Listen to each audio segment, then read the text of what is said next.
সুপ্রিয় শিক্ষার্থীরা, দেশের মেডিকেল কোচিং ডিএমসি স্কলার্স আয়োজিত আজকে তোমাদের এইচএসসি একাডেমিক ইংরেজির মূলত সেকেন্ড পেপারের উপর আমাদের গাইডলাইন ক্লাস। তো আমরা যারা এইচএসসি 2025 ব্যাচ আছি অথবা 26 ব্যাচ আছো, তোমরা একটু কষ্ট করে আমাদের আজকের ক্লাসটা জয়েন করো। আমাদের আজকের ক্লাসটা মূলত হচ্ছে গাইডলাইন ভিত্তিক ক্লাস এবং তোমাদের গ্রামাটিক্যাল সমস্যাগুলো মূলত খুব ইজিভাবে সহজ টেকনিকে কীভাবে তোমরা সলভ করবা এই বিষয়ে হচ্ছে আমরা মূলত আজকে ক্লাস নিব। আমাদের ইংরেজি গ্রামারের ভিতরে আমাদের জানা আছে মনে হয় 25 ব্যাচ যারা আছি, 25 ব্যাচে আমাদের গ্রামার আইটেম হচ্ছে 9টা, আর 26 ব্যাচ যারা আছো তোমাদের গ্রামার আইটেম কিন্তু হচ্ছে 12টা ফুল সিলেবাস। তো আমাদের 25 ব্যাচে শর্ট সিলেবাস। ওকে, তো আমরা একটু কষ্ট করে সবাই ফ্রেন্ডদেরকে একটু মেনশন দিয়ে রাখি, বিকজ আজকের ক্লাসটা গত দিনের মতো ইফেক্টিভ ক্লাস হবে ইনশাল্লাহ। আর গ্রামাটিক্যাল দেখা যাবে যে কোনো টপিকে যদি সমস্যা থাকে ইনশাল্লাহ আমরা হচ্ছে আমাদের ক্লাসের ভিতরেই তোমাদের জাস্ট অন ডিম্যান্ড, অর্থাৎ তোমাদের যদি কোনো ক্লাসের কোয়ারি থাকে তোমরা জানাতে পারো যে ভাইয়া এই টপিকটা একটু জাস্ট ইজি করে দেন অথবা এই গ্রামারটা কম বুঝি। হ্যাঁ, যদিও আমরা 3-4টা গ্রামার সুন্দর করে খুব সহজে একেবারে খুব ইজিভাবেই সলভ করার তোমাদের যে কিছু নিনজা টেকনিক দেখাবো। তো আশা করি ইনশাল্লাহ উপকৃত হবো। তো একটু কষ্ট করে প্রত্যেকেই একটু মেনশন দিয়ে রাখো ফ্রেন্ডদেরকে। আশা করি ইনশাল্লাহ আজকের ক্লাসের মাধ্যমে আমরা উপকৃত হবই শিওর। ওকে, তো আমরা একটু ফ্রেন্ডদেরকে মেনশন দিয়ে ফেলবো প্রত্যেকে। ওকে, আর ক্লাসের শুরুতে সবাই একটু জানাতে হবে যে আমাদের ভয়েসটা শোনা যাচ্ছে কিনা এবং বোর্ডটা ক্লিয়ার দেখা যাচ্ছে কিনা। হ্যাঁ, প্রত্যেকে একটু আমাকে কমেন্টে জানাবে যে ওয়ালাইকুম আসসালাম। ওকে, প্রত্যেকে একটু জানাবে যে আমাদের বোর্ডটা ক্লিয়ার দেখা যাচ্ছে কিনা এবং ভয়েসটা ক্লিয়ার আছে কিনা। একটু প্রত্যেকেই জানাও কমেন্টে যে আমাদের ফুল ক্লিয়ার আছে কিনা সব কিছু, ভয়েস অ্যান্ড অবশ্যই দেখা হচ্ছে যে আমাদের ভিউটা ক্লিয়ার আছে কিনা প্রত্যেকেই জানাতে হবে। তো জাস্ট যারা আছি ওকে, ঠিক আছে, অল ক্লিয়ার। তো আমরা যেটা করব হচ্ছে ওয়ালাইকুম আসসালাম সবাইকে, আমাদের শুভেচ্ছা জানাচ্ছি। আজকে তোমাদের মূলত ইংরেজির গাইডলাইন ভিত্তিক ক্লাস এবং সেকেন্ড পেপারে আমরা প্রত্যেকে একটু কষ্ট করে ফ্রেন্ডদেরকে মেনশন দিয়ে ফেলি। আমরা মূলত আজকে ইংরেজি গ্রামারের সেকেন্ড পেপারে তোমাদের 1 থেকে 9 পর্যন্ত গ্রামার আইটেম যেগুলো এবং এর পাশাপাশি রিটেন আইটেমের ভিতরে আমাদের রিটেনে কিন্তু প্যারাগ্রাফ আছে 2টা আমরা জানি মনে হয়, আর ওদিকে আছে হচ্ছে আমাদের ফর্মাল লেটার। তো যদি আমরা মোটামুটিভাবে আজকে ক্লাসটা করো তাহলে দেখা যাবে যে তোমার ফুল ক্লিয়ার কনসেপ্ট একটা মানে সুন্দরভাবে কনসেপ্ট ক্লিয়ার হয়ে যাবে আশা করি। ওকে, তো যাই হোক আমরা শুরু করি আমাদের ক্লাস সেশনে। আমরা শুরু করতেছি আমাদের আজকে হলো ইংরেজি সেকেন্ড পেপারের উপরে মূলত ক্লাস। তো আজকে ক্লাসে আমরা যেটা করব আমাদের গত দিনের মতো আজকেও শিওর শর্ট, তার মানে হচ্ছে প্রথমে সাজেশন ভিত্তিক সাজেশনটা দেওয়া হবে ফার্স্টে, যে এইচএসসিতে তুমি কোন প্যারাগ্রাফগুলো পড়বে এবং প্যারাগ্রাফে কিন্তু 30 মার্ক, আমাদের মনে আছে কিনা সেকেন্ড পেপারে 2টা প্যারাগ্রাফ আসবে 15 মার্কস করে, সেখানে 30 মার্ক। আর ওদিকে আমাদের হচ্ছে মানে মূলত হচ্ছে আমাদের রিটেন পার্টে হচ্ছে 40 মার্ক, আর গ্রামার পার্ট যেটা আছে সেই গ্রামার পার্টের ভিতরে হচ্ছে আমাদের 60 মার্কস। এবং আমাদের গ্রামার পার্টের কয়েকটা ইম্পর্টেন্ট জায়গা আছে, যেমন তোমরা জানো মনে হয় গ্রামারের কিছু সেন্সিটিভ জায়গা আছে, যেমন অনেকেই আমাকে যেটা বলে যে ভাইয়া কানেক্টরস বুঝি না, প্রিপোজিশনের অ্যাপ্রোপ্রিয়েটগুলো মনে থাকে না, অথবা মডিফায়ার্স বুঝি না, সিনোনিম অ্যান্টোনিম মনে থাকে না। তো আশা করি ইনশাআল্লাহ আজকের ক্লাসের ভিতরে যতটুকু আমাদের হচ্ছে ক্লারিফাই করা যায় তো সেই বিষয়ে আমরা মোটামুটি সিলেবাস আমাদের এটা জানা আছে মনে হয় তোমাদের যে 100 মার্কের যে শর্ট সিলেবাস। তো শর্ট সিলেবাসের ভিতরে আমরা একেবারে ফার্স্টে যেটা দেখবো সেটা হচ্ছে আমাদের ফর্মাল লেটার। এই ফর্মাল লেটারটা তোমরা যারা 25 ব্যাচ আছো তোমরা হয়তো বা প্রত্যেকে হচ্ছে টেস্ট পেপার কিনেছো। হ্যাঁ, ভালো আছি। ওকে, ওয়ালাইকুম আসসালাম। তোমরা টেস্ট পেপার যে কিনেছো ঠিক সেই টেস্ট পেপারের ফার্স্টে অ্যানালাইসিস বেস একটা সাজেশন। ওকে, এই সাজেশনটা প্রচণ্ড ইফেক্টিভ একটা সাজেশন। আমি এটাকে শিওর শর্ট বলতেছি, তার মানে শিওর 100% শিওর তোমার আজকের যে সাজেশনটা দিব এইখান থেকে শতভাগ শিওর তোমার 2টা প্যারাগ্রাফ এবং ফর্মাল লেটার 100% শিওর রাখবে। তো আমরা ক্লাসে ঢোকার আগে প্রথমে সাজেশনটা একটু আলোচনা করে যাই। আমাদের এইবারে যে টেস্ট পেপারটা তোমরা কিনেছো তো সেই টেস্ট পেপারের ভিতরে ফর্মাল লেটার জাস্ট আমি একটু এইভাবে সাজিয়েছি, সেটা হচ্ছে 10টা ফর্মাল লেটার, যেটা তুমি অবশ্যই না পড়ে এইচএসসি এক্সাম হলে যাওয়া উচিত হবে না। তো এই 10টা ফর্মাল লেটার অ্যানালাইসিস বেস কীরকম, এগুলো যত সংখ্যক কলেজে এসছে সেটা ডান পাশে লেখা আছে। যেমন আমাদের providing multimedia facilities for classroom, এটা এসছে 11টা কলেজে। ব্যাপারটা খেয়াল করছো কি না, যে সংখ্যাটা লেখা আছে এটা হচ্ছে এতগুলো কলেজে এসছে, তার মানে সবচেয়ে বেশি আসা ফর্মাল লেটার হলো এটা।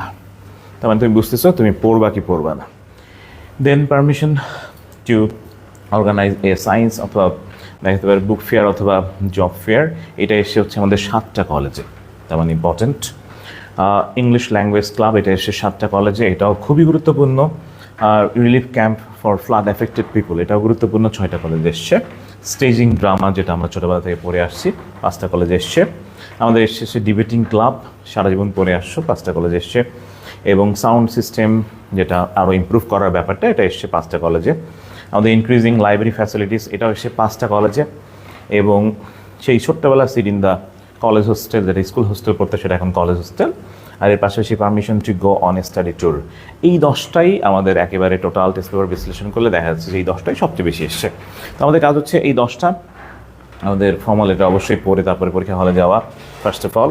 ওকে, যারা আমরা 25 ব্যাচ আছি, ওটা কাজ করতে পারো, সেটা হচ্ছে তোমরা একটু স্ক্রিনশট দিয়ে রাখতে পারো এবং ফ্রেন্ডদেরকে অবশ্যই তুমি মেনশন দিয়ে রাখো, কারণ আজকের ক্লাসটা প্রচণ্ড ইফেক্টিভ এবং এটা অ্যানালাইসিস বেসড ক্লাস। মানে কি, তোমার টোটাল ইংরেজি সিলেবাসটাকে তুমি অ্যাট এ গ্লেন্স, এক নজরে পাচ্ছ। ওকে, আমরা ফর্মালিটারের পরে আমরা প্যারাগ্রাফ, যেটা তোমাদের আসবে, প্যারাগ্রাফ মূলত 2টা আসবে। তো 2টা প্যারাগ্রাফের ক্ষেত্রে আমাদের বলা আছে কিন্তু কজ অ্যান্ড ইফেক্ট, আরেকটা বলা আছে কম্পারিজন অ্যান্ড কন্ট্রাস্ট। সিলেবাসে কিন্তু বলা আছে প্যারাগ্রাফের 2 ক্যাটাগরিতে আসবে আমাদের ইন্টারমিডিয়েটে, এবং 15 মার্কস করে কিন্তু প্যারাগ্রাফে। এবং এখানে বলা আছে কজ অ্যান্ড ইফেক্ট এই টাইপের, অথবা কন্ট্রাস্ট অ্যান্ড কম্পারিজন। যারা অনেকেই এক্সাম দিয়েছো টেস্ট, এবং প্রত্যেকেই টেস্ট পরীক্ষা যারা দিয়েছো 25 ব্যাচের, প্রত্যেকেই দেখছো মনে হয় আমাদের কন্ট্রাস্ট বা কম্পারিজন থেকে অধিকাংশ কলেজগুলো থেকে এসছে। তার মানে আমরা আশাবাদী। যদিও গতবার আমাদের যশোর বোর্ডে এসছে ক্লাইমেট চেঞ্জ আর visit to a historical place, এই 2টা প্যারাগ্রাফে বেশ ছিল। যাই হোক, ওরা মোটামুটিভাবে কজ অ্যান্ড ইফেক্ট বা কন্ট্রাস্টের কথা বলে দেয় নেই। বাট আমরা দেখলাম যে আমাদের প্যারাগ্রাফ 10টা প্যারাগ্রাফ আমাদের সবচেয়ে বেশি এসছে, যার ভিতরে প্রথমটা প্রাইস হাইক। প্রাইস হাইক এসছে 13টা কলেজে, তার মানে সবচেয়ে ইম্পর্টেন্ট প্যারাগ্রাফ হচ্ছে আমাদের প্রাইস হাইক।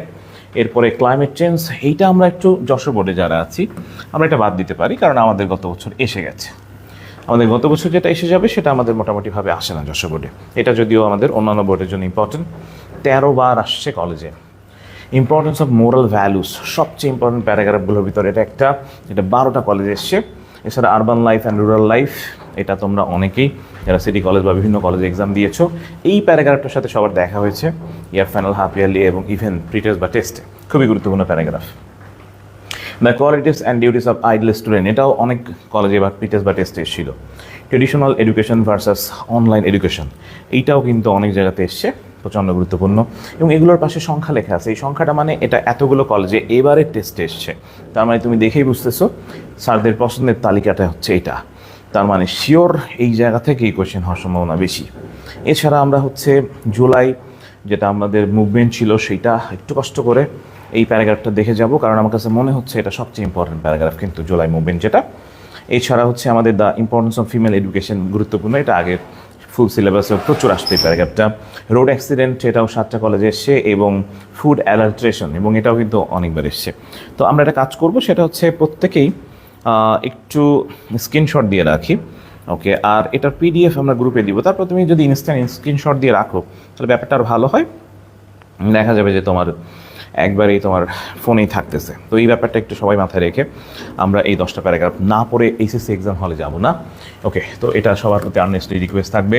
আমরা চলে আসবো হচ্ছে যেটা বোর্ড অ্যানালাইসিস। আমাদের 2017 থেকে 2024 সাল পর্যন্ত বোর্ডের একটা অ্যানালাইসিস দেওয়া আছে, এটার পিডিএফ ফর্মেটটা আমি তোমাদের গ্রুপে দিয়ে দিব, জাস্ট একটু একবার দেখবা, চোখ গোলাবা, কারণ আমাদের কোশ্চেনের প্যাটার্নে কোন বোর্ড সবচেয়ে বেশি কোনটা রিপিট করেছে বা বোর্ডগুলোতে কোশ্চেন কীভাবে এসছে, এই পার্টটা তোমরা একবার দেখে নিলে পারবে। এটা আমরা পিডিএফ হিসেবে তোমাদের গ্রুপে দিয়ে দিব, জাস্ট তোমরা ওখান থেকে একবার দেখে নিলা। ওকে, আর আমরা মূলত হচ্ছে আজকে কয়েকটা গ্রামার মূলত আমরা একটু রিভিশন করে নিব। তো এই পার্টটা আমরা জাস্ট একটু দেখে নিই। এবার সেটা হচ্ছে আমার প্রেডিকশন।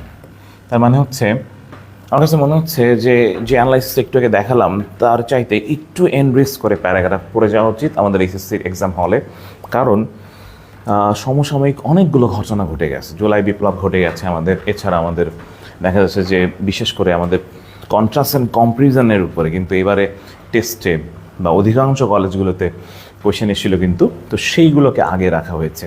তো তুমি যদি আমাকে জিজ্ঞেস করো যে ভাইয়া কয়টা প্যারাগ্রাফ আসলে পড়ে যেতে হবে, তো আমি অন অ্যান অ্যাভারেজ প্রায় 10টা বা 15টার মতো প্যারাগ্রাফ পড়ে যেতে হবেই, এবং এটা 100% শিওর যে তুমি এই কটা প্যারাগ্রাফ পড়ে গেলে তুমি শতভাগ শিওর তুমি কোয়েশ্চেন পাচ্ছ কমন। ওকে, তো আমরা যেটা করবো সেটা হচ্ছে আমরা এই প্যারাগ্রাফগুলো জাস্ট, এটা আমার নিজের প্রেডিকশন, প্যারাগ্রাফে আমাদের 2টা প্যারাগ্রাফ 30 মার্ক। আমি ফার্স্ট অফ অল একেবারে ফার্স্ট প্রায়োরিটিতে হচ্ছে যদি সমসাময়িক ইস্যুসগুলোর ভিতর বলি, তাহলে আমাদের হচ্ছে ভার্চুয়াল অ্যান্ড রিয়েল লাইফ। তোমাদের কিন্তু বলা আছে কন্ট্রাস্ট অ্যান্ড কম্পারিজন, আমি এগুলোকে একটু প্রথমে রেখেছি কারণ এখান থেকে একটা আসার সম্ভাবনা খুব বেশি যশোর বোর্ডে। এবার অনলাইন এডুকেশন আর ট্রেডিশনাল এডুকেশন প্রচুর আসে, তোমার নিজের একটুকে দেখলে ভিলেজ লাইফ আর সিটি লাইফ প্রচুর আসে কোশ্চেন হিসেবে। সিভিক এনগেজমেন্ট, যদি টেক্সট বুক থেকে কোনো প্যারাগ্রাফ রিপিট হয় তাহলে সেই প্যারাগ্রাফটা হতে যাচ্ছে সিভিক এনগেজমেন্ট। এই প্যারাগ্রাফটা না পড়ে এক্সাম হলে যাওয়াটা বোকামি হবে। আর এই প্যাসেজটা গতকালকে বলেছিলাম, প্যাসেজটা খুবই গুরুত্বপূর্ণ। আমাদের এটিকেট অ্যান্ড ম্যানার যেটা পড়েছিলাম ওটাকে নেটিকেট অ্যান্ড ম্যানার হিসেবে বর্তমান টেস্ট পেপারে দিয়েছে, তোমরা নিজেরা দেখেছো হয়তো বা। Junk food and healthy food এটা কন্ট্রাস্ট হিসেবেও আসতে পারে, তবে জাঙ্ক ফুড কিন্তু প্রচণ্ড গুরুত্বপূর্ণ, মারাত্মক লেভেলে গুরুত্বপূর্ণ paragraph. School life, college life এটাও প্রচুর গুরুত্বপূর্ণ প্যারাগ্রাফ, একবার দেখে যাব। সমসাময়িক ইস্যু যেগুলো আছে সেই সমসাময়িক ইস্যুগুলোর ভিতরে হচ্ছে জুলাই আপরাইজিং 2024, জুলাই যে বিপ্লব ঘটে গেছে, মারাত্মক ইম্পর্টেন্ট একটা প্যারাগ্রাফ, একটু দেখে যাবে প্রত্যেকেই। কোটা মুভমেন্ট এটা অত বেশি ইম্পর্টেন্ট না, তারপর জুলাই বিপ্লবটা পড়লে তোমার এটা হয়ে যাবে। ন্যাচারাল ক্যালামিটিস, যেহেতু ক্লাইমেট চেঞ্জ এসে গেছে যশোর বোর্ডে, তাহলে এবার যদি ওই ক্যাটাগরির কোনো কোয়েশ্চেন ওনারা রিপিট করে তাহলে সেটা হতে পারে ন্যাচারাল ক্যালামিটিস বা গ্লোবাল ওয়ার্মিং। একবার চোখ বুলিয়ে যেতে পারো, কারণ 9-10-এ পড়েছিলাম।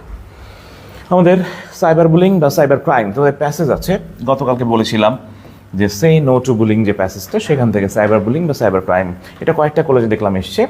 এনভায়রনমেন্ট পলিউশন আমাদের ইন্টারমিডিয়েটের সবচেয়ে বেশি আসা প্যারাগ্রাফগুলোর ভিতরে একটা বিগত সালগুলোতে, এটা একবার দেখে যাও। আমাদের যশোর বোর্ডে আবার কনভেনশনালভাবে দিচ্ছে প্যারাগ্রাফগুলো। গ্লোবাল ওয়ার্মিংয়ের কথা বলেছি, folk song text book related paragraph হতে পারে, তবে text book related paragraph short সিলেবাসে বলা নেই। শর্ট সিলেবাসে মূলত টেক্সট বুকের বাইরে থেকে আসার সম্ভাবনা বেশি 99%, কিন্তু ফুল সিলেবাস যেটা সেখানে টেক্সট বুক থেকে প্যারাগ্রাফ আসার সম্ভাবনা 100%।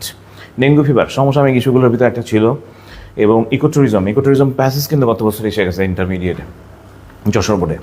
ইকোট্যুরিজম কিন্তু গত বিসিএসে এসছে, কিন্তু খুবই গুরুত্বপূর্ণ, এবং ইভেন কয়েকটা ভার্সিটিতে এই প্যারাগ্রাফটা এসছে, এটা একবার চোখ বুলিয়ে যেতে পারো, যেহেতু প্যাসেজ এসে গেছে প্যারাগ্রাফ হিসেবে রাখতে পারে। অ্যাডোলেসেন্স একটু একবার দেখে যাব, আর তোমরা তো প্যাসেজ পড়েছিল অ্যাডোলেসেন্স, এবং ওইটা একবার দেখে গেলে ভালো হয়। মব জাস্টিস রিসেন্ট ইস্যুগুলোর ভিতরে একবার দেখলে দেখতে পারো, আর এইগুলো প্যারাগ্রাফগুলো সব একেবারে শেষে পিডিএফ করা আছে। ফিমেল এডুকেশন ইন্টারমিডিয়েটে আসা প্যারাগ্রাফগুলোর ভিতরে অন্যতম, খুবই আসতো আগে, আমাদের ফুল সিলেবাসে মূলত এটা বেশি আসতো। হিউম্যান রাইটস বা চাইল্ড লেবার, শিশু শ্রম যেটা, এটা মোটামুটি ইম্পর্টেন্ট, একবার চোখ বোলাতে পারো। ট্রেডিশনাল প্যারাগ্রাফ হিসেবে the causes of students failure in English, এটা আগে আসতো প্রচুর পরিমাণে, এটা অত বেশি গুরুত্ব দিচ্ছি না। 21 ফেব্রুয়ারি বা ভিক্টরি ডে এটা আগে আসতো সমসাময়িক, যখন আমাদের ফুল সিলেবাস ছিল তখন। ইম্পর্টেন্স অফ এডুকেশন বা মোরাল ভ্যালুস, এইটা ইম্পর্টেন্ট, কিন্তু এটা মারাত্মক লেভেলে ইম্পর্টেন্ট এই প্যারাগ্রাফটা, এটা একটু দেখে যাবে, কারণ ঢাকা ভার্সিটিতে কিন্তু এবার রিটেনে এসেছিল। মাইক্রো ক্রেডিট বা গ্রামীণ ব্যাংক, ডক্টর মোহাম্মদ ইউনূস স্যারের ইনোভেশন, এটা একবার দেখে যাওয়া উচিত প্রত্যেকের। ইম্পর্টেন্স অফ লার্নিং ইংলিশ, এটা তো কলেজের এক্সামে পেয়েছো, কোনো এক এক্সামে হয়তো বা প্রত্যেকেই পেয়েছো এই প্যারাগ্রাফটা, গুরুত্বপূর্ণ প্যারাগ্রাফ, দেখে যাবো একটু। এছাড়া আমাদের যদি আমরা সোশ্যাল মিডিয়ার কথা বলি, অর্থাৎ সামাজিক যোগাযোগ মাধ্যম, সেটা হতে পারে মোবাইল ফোন অথবা হচ্ছে ফেসবুক অথবা এই টাইপের যত সোশ্যাল নেটওয়ার্কিং বেসড আছে, এটা একবার দেখে যাওয়া উচিত। ফুড অ্যাডাল্টারেশন রেগুলারলি আসে কলেজে, এবং আমাদের বোর্ডেও কয়েকবার এসছে। সোশ্যাল ভায়োলেন্স সবচেয়ে আলোচিত বিষয়গুলোর ভিতর বর্তমানে সামাজিক ভায়োলেন্স বা সোশ্যাল ভায়োলেন্স কিন্তু অন্যতম, একবার দেখে যাওয়া উচিত। আর একটু আগে বলেছিলাম ইন্টারমিডিয়েটের 1 নম্বর প্যারাগ্রাফ হচ্ছে প্রাইস হাইক, দ্রব্যমূল্য দাম বৃদ্ধি, যদি এখন স্থিতিশীল আছে, বাট এটা খুবই গুরুত্বপূর্ণ আমাদের। এছাড়া আমরা হচ্ছে প্যাট্রিয়টিজম, ডেমোক্রেসি অটোক্রেসি কিন্তু সিটি কলেজ এসেছিল আমাদের টেস্টে। ওকে, ক্রিকেট ভার্সেস ফুটবল, ওকে, ফোক মিউজিক, পহেলা বৈশাখ, যেগুলো ট্রেডিশনাল হিসেবে। এছাড়া road accident, drug addiction, Padma bridge থেকে এসে গেছে হচ্ছে উইথ ক্লুজ, পদ্মা ব্রিজ থেকে আসার সম্ভাবনা কম। আর্লি রাইজিং বা আর্লি ম্যারেজ, ওকে, এই কয়টাই প্যারাগ্রাফ যেগুলো স্টার দেওয়া আছে, এগুলো একবার দেখে যাব। প্যারাগ্রাফে কিন্তু 30 মার্ক, তো এটা একটু মাথায় রাখবে। এছাড়া আমরা চলে আসবো হচ্ছে ফর্মাল লেটার, যেটাকে অ্যাপ্লিকেশন বলে থাকি আমরা, এখানে 10 মার্ক। এটার সাজেশন আমরা একটু আগে বলেছিলাম, বা এটা সাজেশন মোটামুটিভাবে বলেছিলাম যেগুলো, সেইগুলোই পড়লে হচ্ছে। স্টার দেওয়াগুলো একবার পড়ে যেতে পারে, স্টাডি ট্যুর, মাল্টিমিডিয়া ক্লাস, যেটাকে সার্ভিস, এটাকে ইনক্রিজ করার যে ব্যাপারটা, ইংলিশ ডিবেটিং ক্লাব, অথবা হচ্ছে আমাদের ইংলিশ ল্যাঙ্গুয়েজ ক্লাব, জাস্ট এগুলো একবার একটু জাস্ট দেখে গেলা। মোটামুটি স্টার দেওয়া আছে, পিডিএফটা আমরা গ্রুপে এবং আমাদের পেজে শেয়ার করব। আমাদের ইংরেজি গ্রামারের অনেকেরই দেখা যাচ্ছে যে কিছু প্রবলেম ইংরেজি গ্রামারে আছে, এবং প্রত্যেকেরই মনে হয় কম বেশি ইংরেজি গ্রামারে কিছু জায়গাতে সমস্যা আছে। তো আমাদের আজকের এই ক্ষুদ্র প্রচেষ্টা হচ্ছে মূলত তোমাদের ইংরেজিটাকে যে তোমরা খুব দ্রুত কীভাবে মনে রাখতে পারো, এবং শর্টকাট প্রসেসে সময় আছে প্রায় আমাদের 57-52 দিন। এই স্বল্প সময়ের ভিতরে তুমি কিভাবে হচ্ছে ইংরেজি রিভিশন করবে সেটা একটা শর্টকাট টেকনিক দেখাবো। আমাদের অনেকেরই ইংরেজি গ্রামারের ভিতরে প্রিপোজিশনের সমস্যা আছে। তো প্রিপোজিশন রিলেটেড কিছু কোয়েশ্চেন আমরা মূলত তোমাদের টেস্ট পেপার থেকে বেসড, এইটা হচ্ছে মূলত আমরা একটু আলোচনা করব। তো প্রত্যেকে একটু কষ্ট করে একটু খাতা কলম নিয়ে বসতে পারলে ভালো হয়। যারা 25 ব্যাচ আছে, 26 ব্যাচ যারা আছো, তারা একটু কষ্ট করে খাতাটা নিয়ে বসো।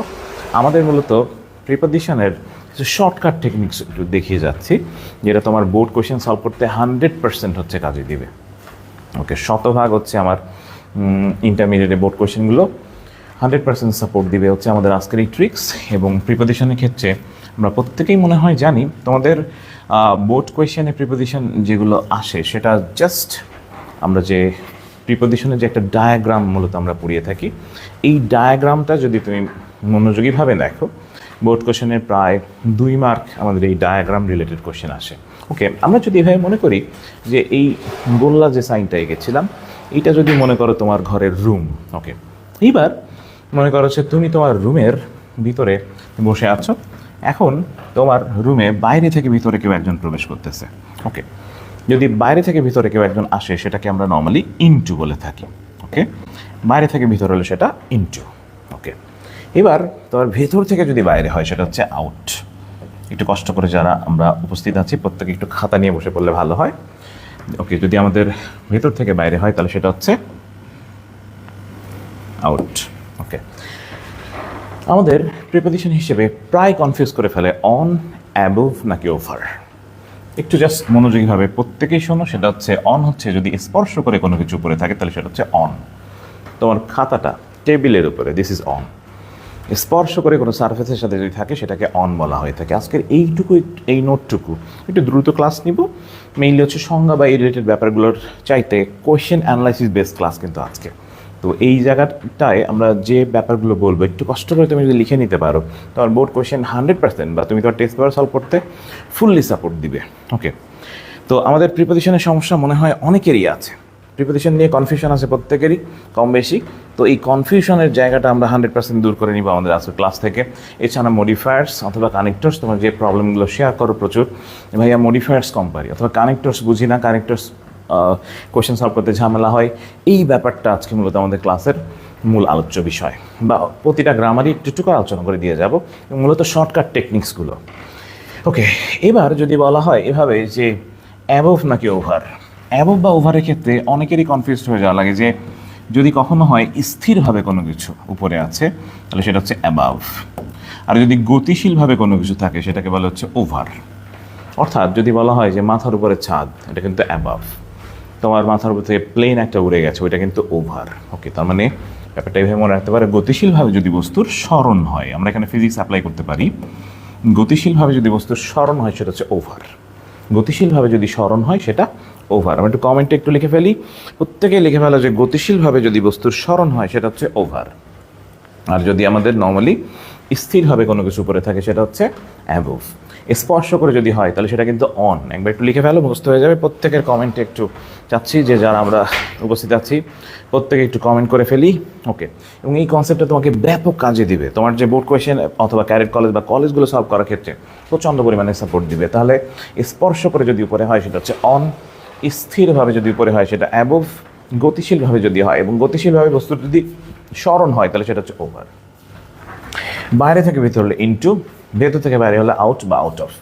এবার তোমার চারপাশে কোনো কিছু আছে, এটা হচ্ছে অ্যারাউন্ড, অ্যারাউন্ড অথবা রাউন্ড। সেখানে আমরা অ্যারাউন্ড অথবা রাউন্ড ব্যবহার করে থাকি। অ্যারাউন্ড বা রাউন্ড হচ্ছে চারপাশে, তাহলে অ্যারাউন্ড অথবা রাউন্ড হচ্ছে চারপাশে। এবার যদি বলা হয় যে কোনো দিকে বোঝাচ্ছি, দিকে বোঝালে সেখানে টুয়ার্ডস, নর্মালি আমরা টুয়ার্ডস বা টু ব্যবহার করে থাকি, টুয়ার্ডস অথবা টু। দিকে বললে সেখানে টুয়ার্ডস বা টু। ওকে, যদি নিচে বলে থাকি, নিচে বললে তিনটা প্রিপোজিশন বসে। একটা বসে হচ্ছে আন্ডার, ওকে, একটা হচ্ছে আন্ডার। আন্ডার মানে কিন্তু স্পর্শ করে নিচে, আন্ডার হলো স্পর্শ করে নিচে। তবে আন্ডার বা বিনিথ, ওকে, আন্ডার অথবা বিনিথ দুইটাই হচ্ছে স্পর্শ করে নিচে বোঝায়। আন্ডার বা বিনিথ দুইটাই হলো স্পর্শ করে নিচে বোঝায়।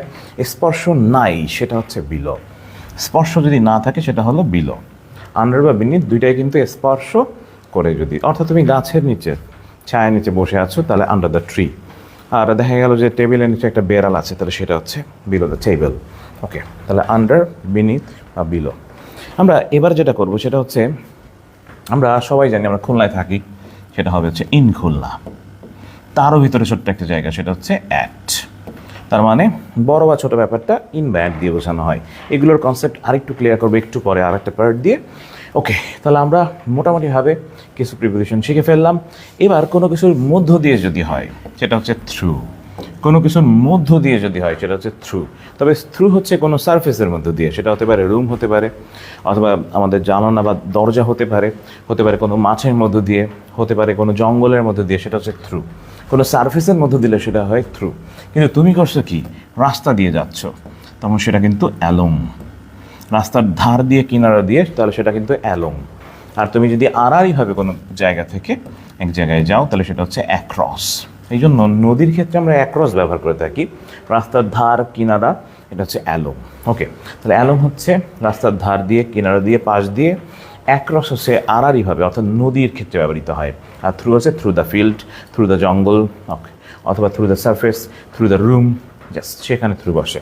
তাহলে অনেকগুলো প্রিপোজিশন কিন্তু আমরা একটা ডায়াগ্রামের মাধ্যমে মোটামুটিভাবে আমরা পড়ে ফেললাম।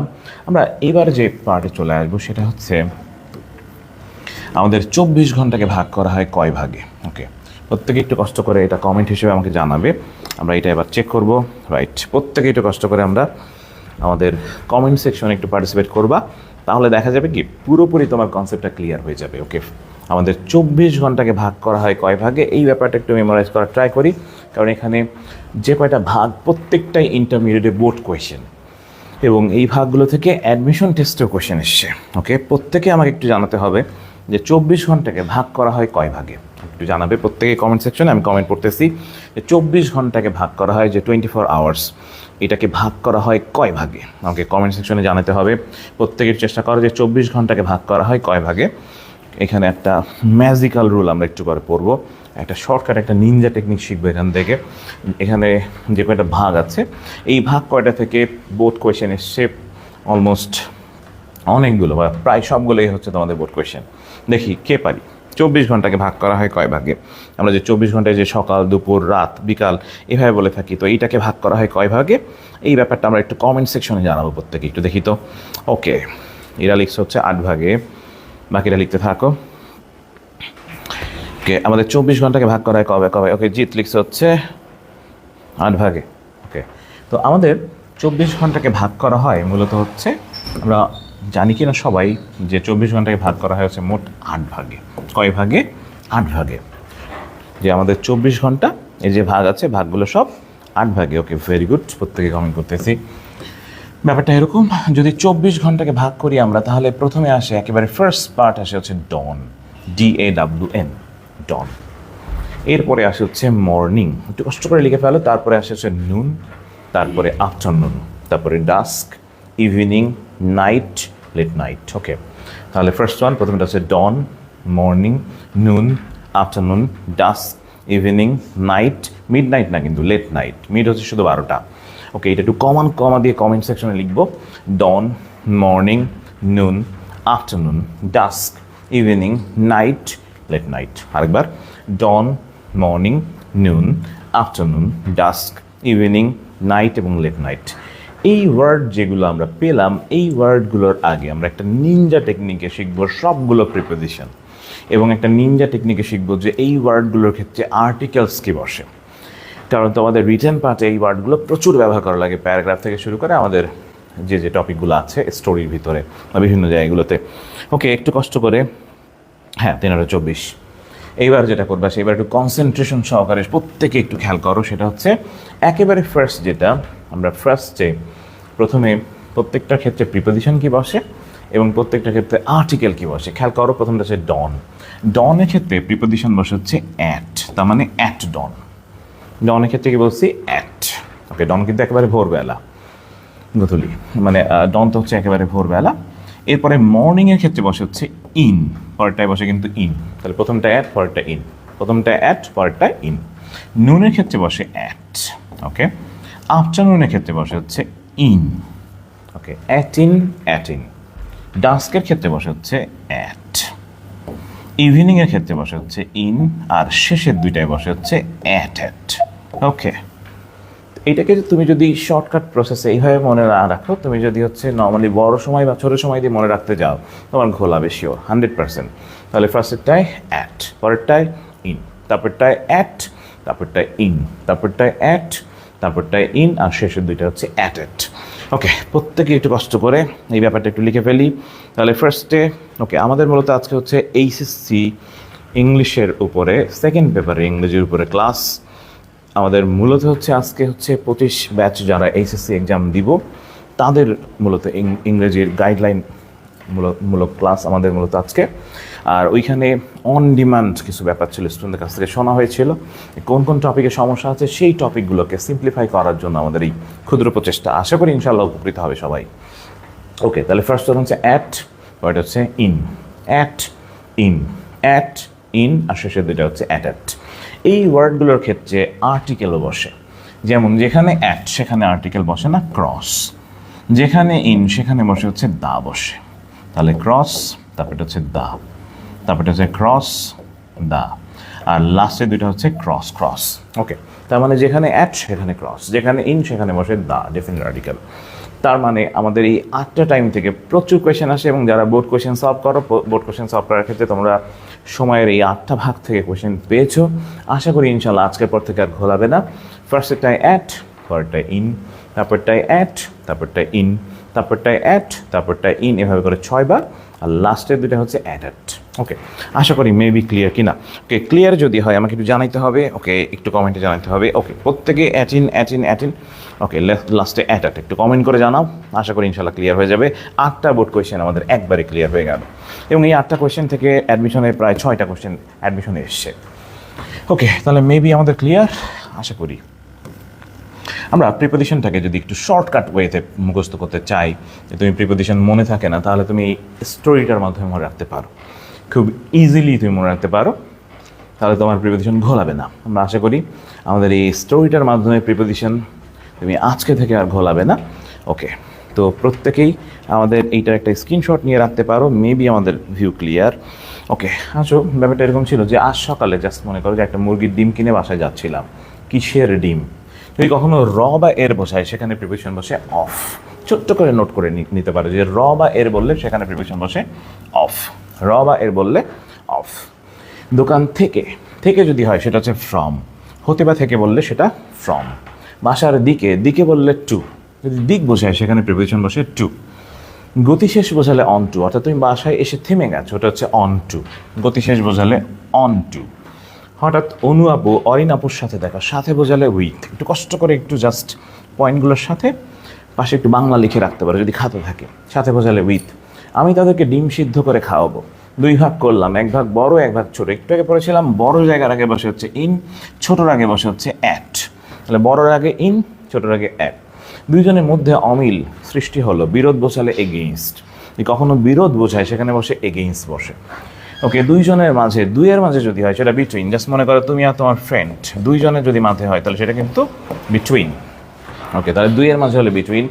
হঠাৎ আহাদ ভাই, আরিফ ভাই, সালমান ভাই, ববি আপু, এপি আপু, কনক ভাই আসলো, বললো আমরাও চাই। রাজীব ভাই এসে সবার মাঝে ভাগ করে দিলেন। সবার মাঝে হলে কিন্তু সেটা অ্যামাং।